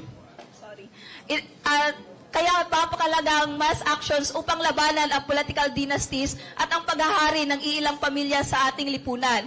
Inaanyayahan ko ang lahat ng kabataan ngayon at lahat ng iba't ibang sektor ngayon na sumali sa mobilisasyon ngayong Pebrero 25 upang itigil ang dynastic rule at ipaglaban ang karapatan ng marami. At tatandaan natin, walang pwesto ang dapat minamana. Walang kayamanan ang dapat ipamana. Ang kapangyarihan sa Estado ay para sa sambayan lamang. Kaya naman, lahat ng kabataan, i-impeach natin si Sara, i-impeach natin si Marcos, at i-oust natin ang tambalang Marcos Sara Duterte. Alright. Okay. All of you have position papers that you wish read or submitted to the committee, so take down our committee email. Committee.suffrage, you can spell that, you're UP kids. Committee.suffrage@house.gov.ph. We will get all your position papers so that we will integrate them in our deliberation. All right, the next speaker is from LP Youth, Matthew Avancenia.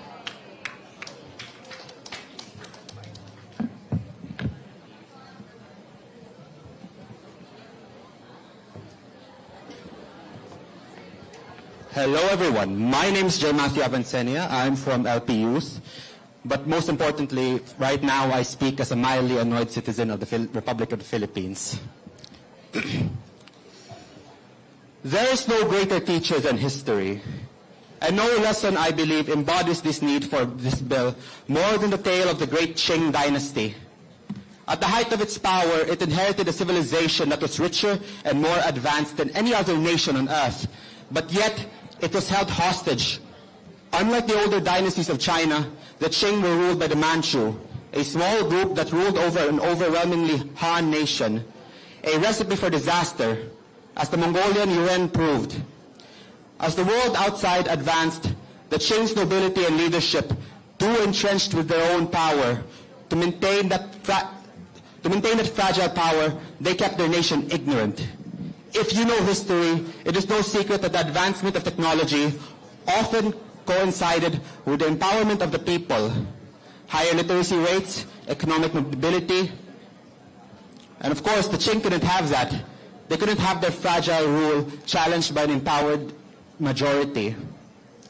So the Qing in their hubris, so convinced in their own superiority, great and ancient, lost to an island on the other side of the world, with a quarter of the population and economy.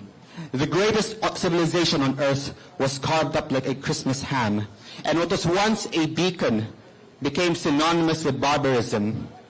It happened to us too. We had infrastructure, we had industries.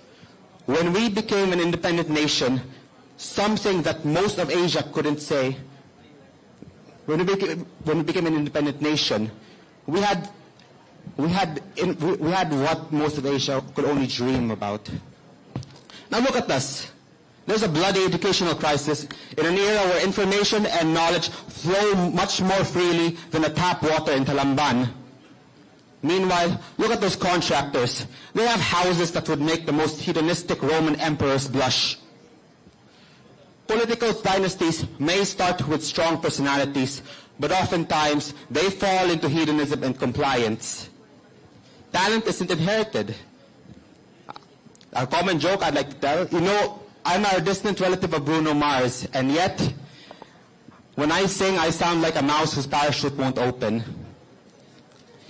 We're encouraging kids who grew up in gilded cages, utterly ignorant of reality, to lead. And why should they innovate?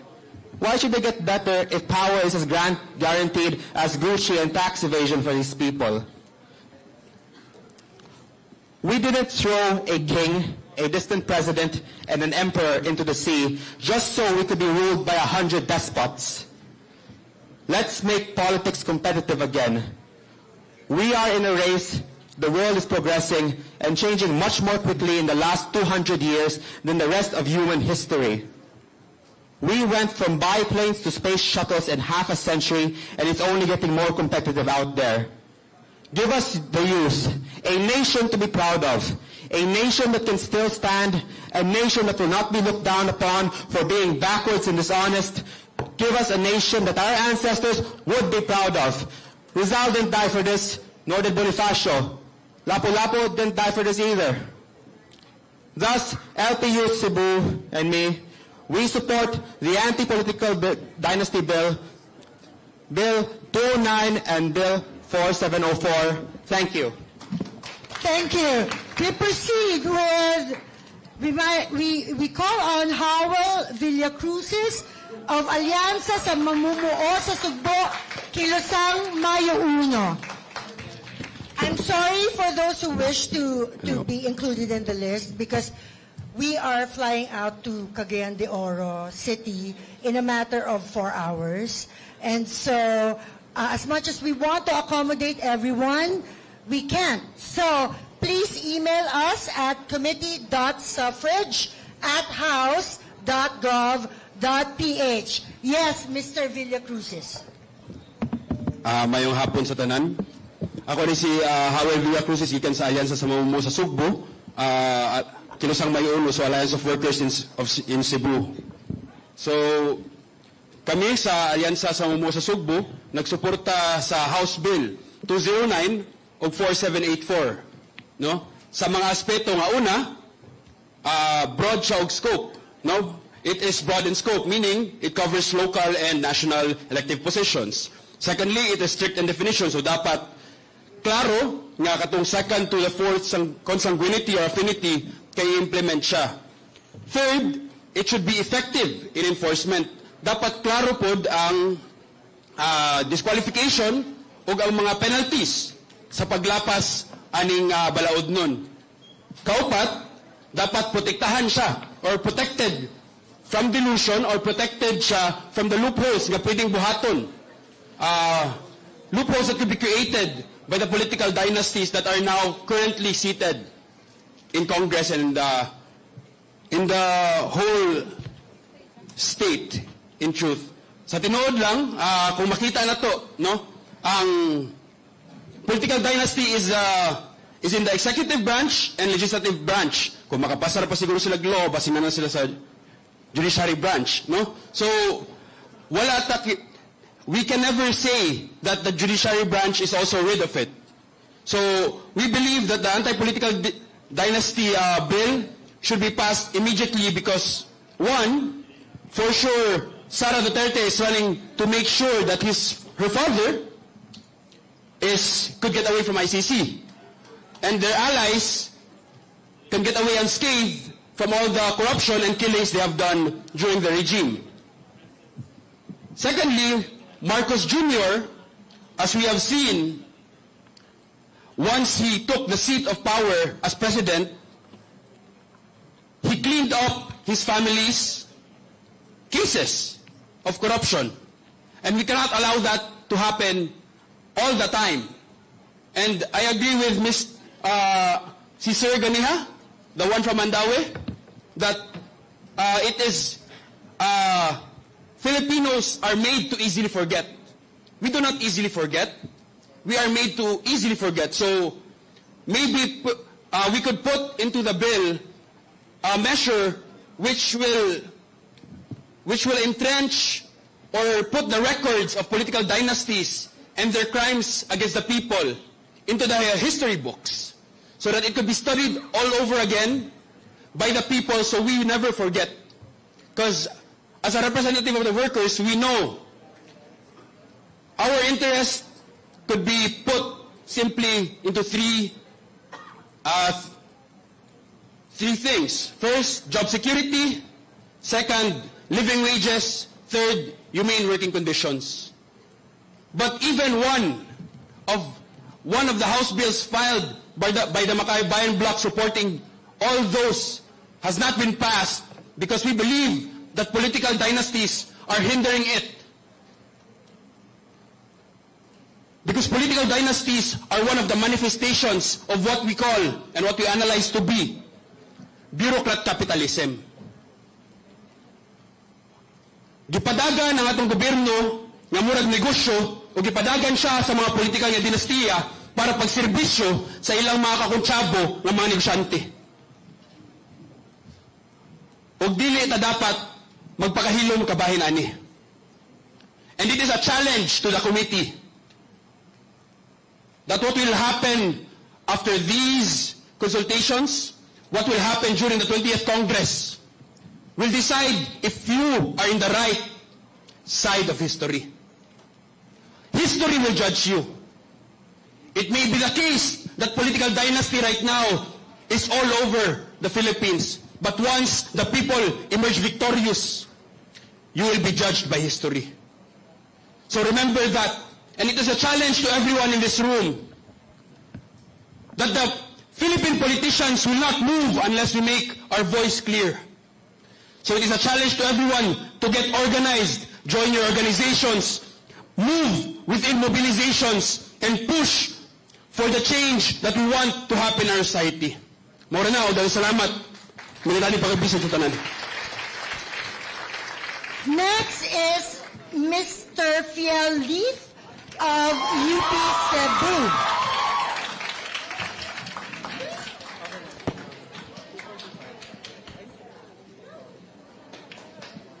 Hello, my name is Fial. I am the chairperson for the UP Political Science Society, and I promise to keep this sweet and short. Thank you. We would like to manifest our support for House Bills 209 and House Bill 4784 for three simple justifications.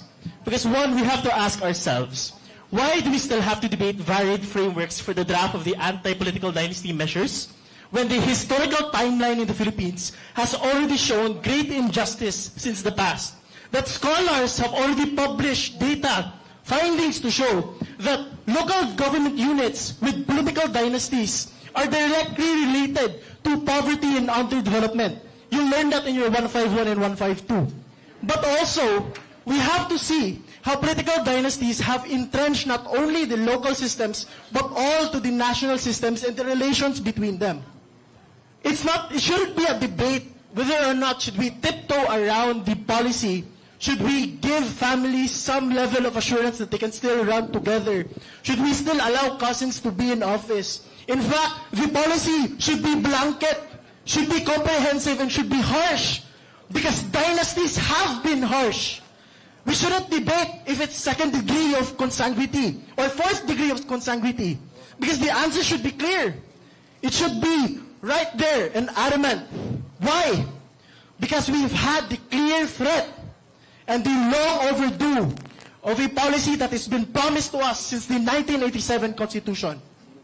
I think it is time that we should all rally behind a measure or a draft of the anti-political dynasty law that is comprehensive and immediate to all of the issues that we know, where political dynasties can't just train their cousins to be the next person in Congress, where they can't just convince the girlfriend of their boyfriend of their girlfriend to be the next person in the Senate, where they cannot just try to use all of the loopholes because we were too careful of our policies, because we wanted to be careful about impeding on quote-unquote representation for these people.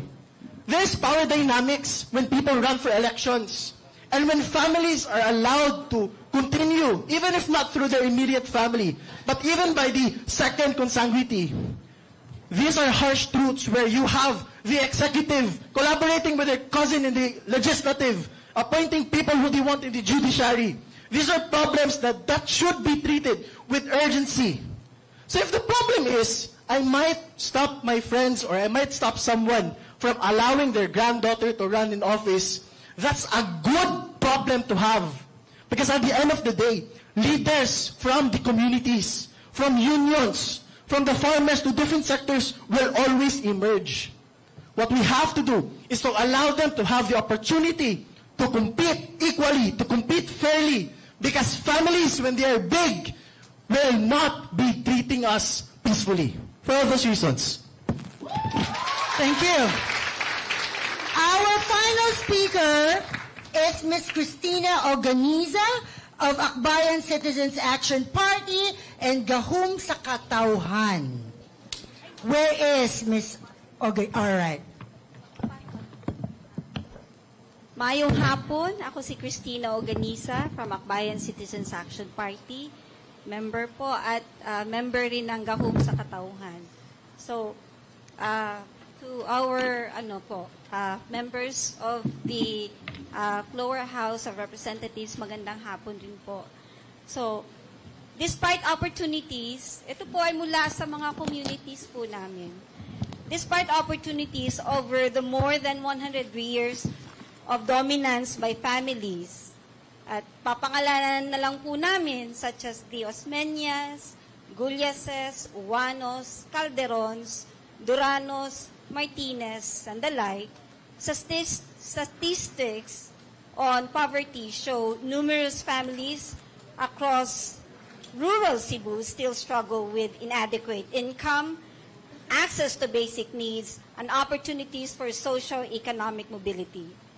Data from the Philippine Statistics Authority indicate that while provincial poverty incidence declined, it remains significant, particularly outside the highly urbanized cities of Cebu, Mandaue, and Lapu-Lapu. 7 districts in Cebu exhibit stark disparities in development, with areas in the southern part of the province often classified as lower income or lower class municipalities. Historically, political families have maintained long tenures in many of these districts, leading to critiques that entrenched political power has not translated into meaningful and inclusive socio-economic progress in the poorest communities. This starkly shows the inadequacy of a system dominated by the political families. The anti-political dynasty law is necessary given the systemic problem in which the rich remains rich and gets richer, while the poor remains poor and gets poorer. Our position, number 1, political dynasties is one of the root cause of persistent inequality. We assert that political dynasties where members of the same family occupy elective positions across generations contribute to governance challenge such as A, concentration of power and weak political competition, B, biased allocation of public resources and patronage politics, C, limited accountability to constituents, D, reduced innovation in local governance strategies.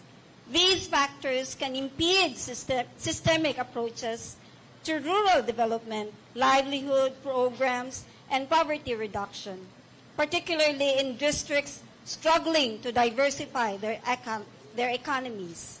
Number 2, support for a 4th-degree restriction with safeguards. We support legislation that prohibits relatives within the 4th civil degree from simultaneously or consecutively holding elective office as a meaningful step toward preventing entrenched political monopolies, provided that the law is comprehensive and enforceable. Specifically, A, definition must be clear and enforceable. The bill should define dynasty in a way that captures not just immediate succession, but also circumvention tactics, rotation, substitution, and overlapping positions that political clans use to retain power. B, avoid loopholes that permit circumvention. Provisions should explicitly ban substitution, rotation, and immediate succession of relatives. This ensures the law prevents dynastic perpetration of political power instead of merely limiting concurrent office holding. And letter C, establish a cooling off period. A mandatory cooling off period requiring a full electoral cycle before a prohibited relative can run for the same or overlapping post will help break cycle of immediate political inheritance. And number 3, governance and service delivery. Breaking dynastic dominance should not be an end in itself, but a means to strengthen governance, performance, and public service delivery. The law should be accompanied by 1. Institutional reforms in civil service professionalism. 2. Transparent procurement and budgeting processes. 3. Support for community leadership and grassroots representation. 4. Local economic development planning and prioritizes the poorest districts. These measures can create pathways for emerging leaders rooted in community concerns rather than familial concern. In conclusion, I should say familiar connections. In conclusion, in the context of Cebu, where persistent poverty in rural districts and uneven development outcomes remain significant concerns, a genuine and comprehensive anti-political dynasty law grounded on a fourth-degree prohibition can be an important reform. However, for it is to meaningfully promote democratic inclusivity and socio-economic development, such as legislation, must be free of loopholes, enforceable, and paired with institutional governance reform. Political power should be determined by merit and public support, not lineage and inherited privilege. Ensuring broad political participation and accountability is integral to addressing long-standing challenges like poverty, inequity, and governance deficits in Cebu's 7 districts. Og hangyon gihapon namo og pangusga namo ang gahom sa katawhan. Thank you. So now at this point, we wish to call on stage the Chair of the Committee on Suffrage and Electoral Reforms, Chair Zia, and the University of the Philippines, Cebu Chancellor Leo B. Malagar.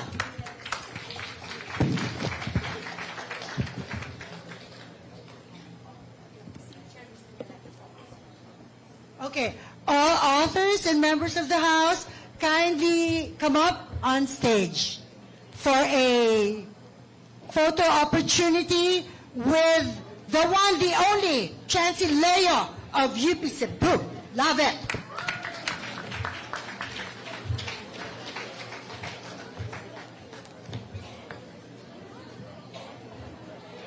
Dito po sa stage, sirs.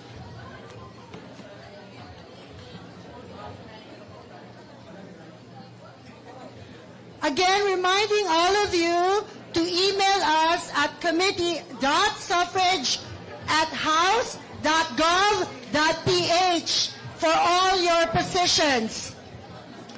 Ma'am.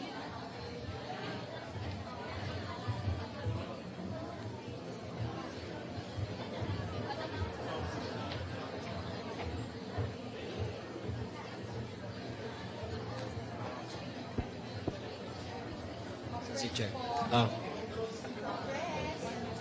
Ma'am. So, on behalf of the committee, Chancellor Malagar, daghang salamat sa imong accommodation. In a very short notice, you responded to a positive way and allowed us to use your campus as a venue for the public consultation. So allow me, Your Honors, Chancellor, to read Republic of the Philippines, House of Representatives, Committee on Suffrage and Electoral Reforms, 20th Congress.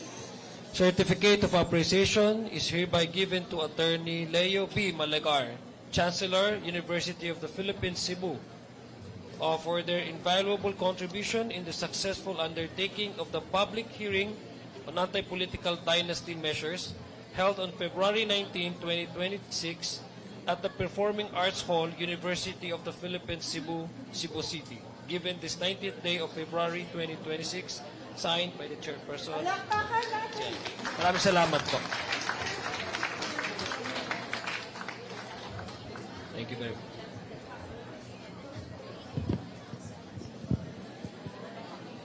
In sum, ladies and gentlemen, this public hearing, public consultation, fully 100% supports the institutionalization of prohibiting political dynasties. Not one speaker expressed support for political dynasties. Is that an accurate summation of this public consultation?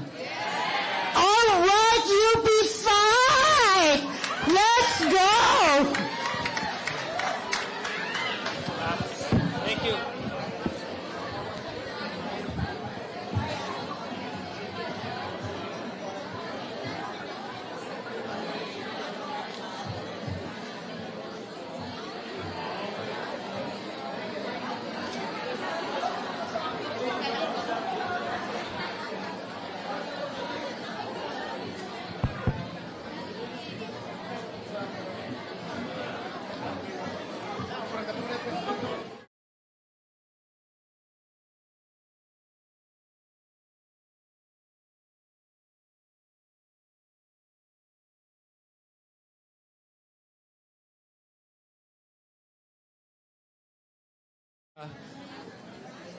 I'd like to again extend our gratitude to Chancellor Balagar for allowing us again to provide us the venue for our first ever public consultation for our Visayas stretch. UP Cebu, this is historic because this is actually the first time that an anti-political dynasty measure was debated on in the plenary level, and we hope that we can actually reach the stage wherein members of the House of Representatives will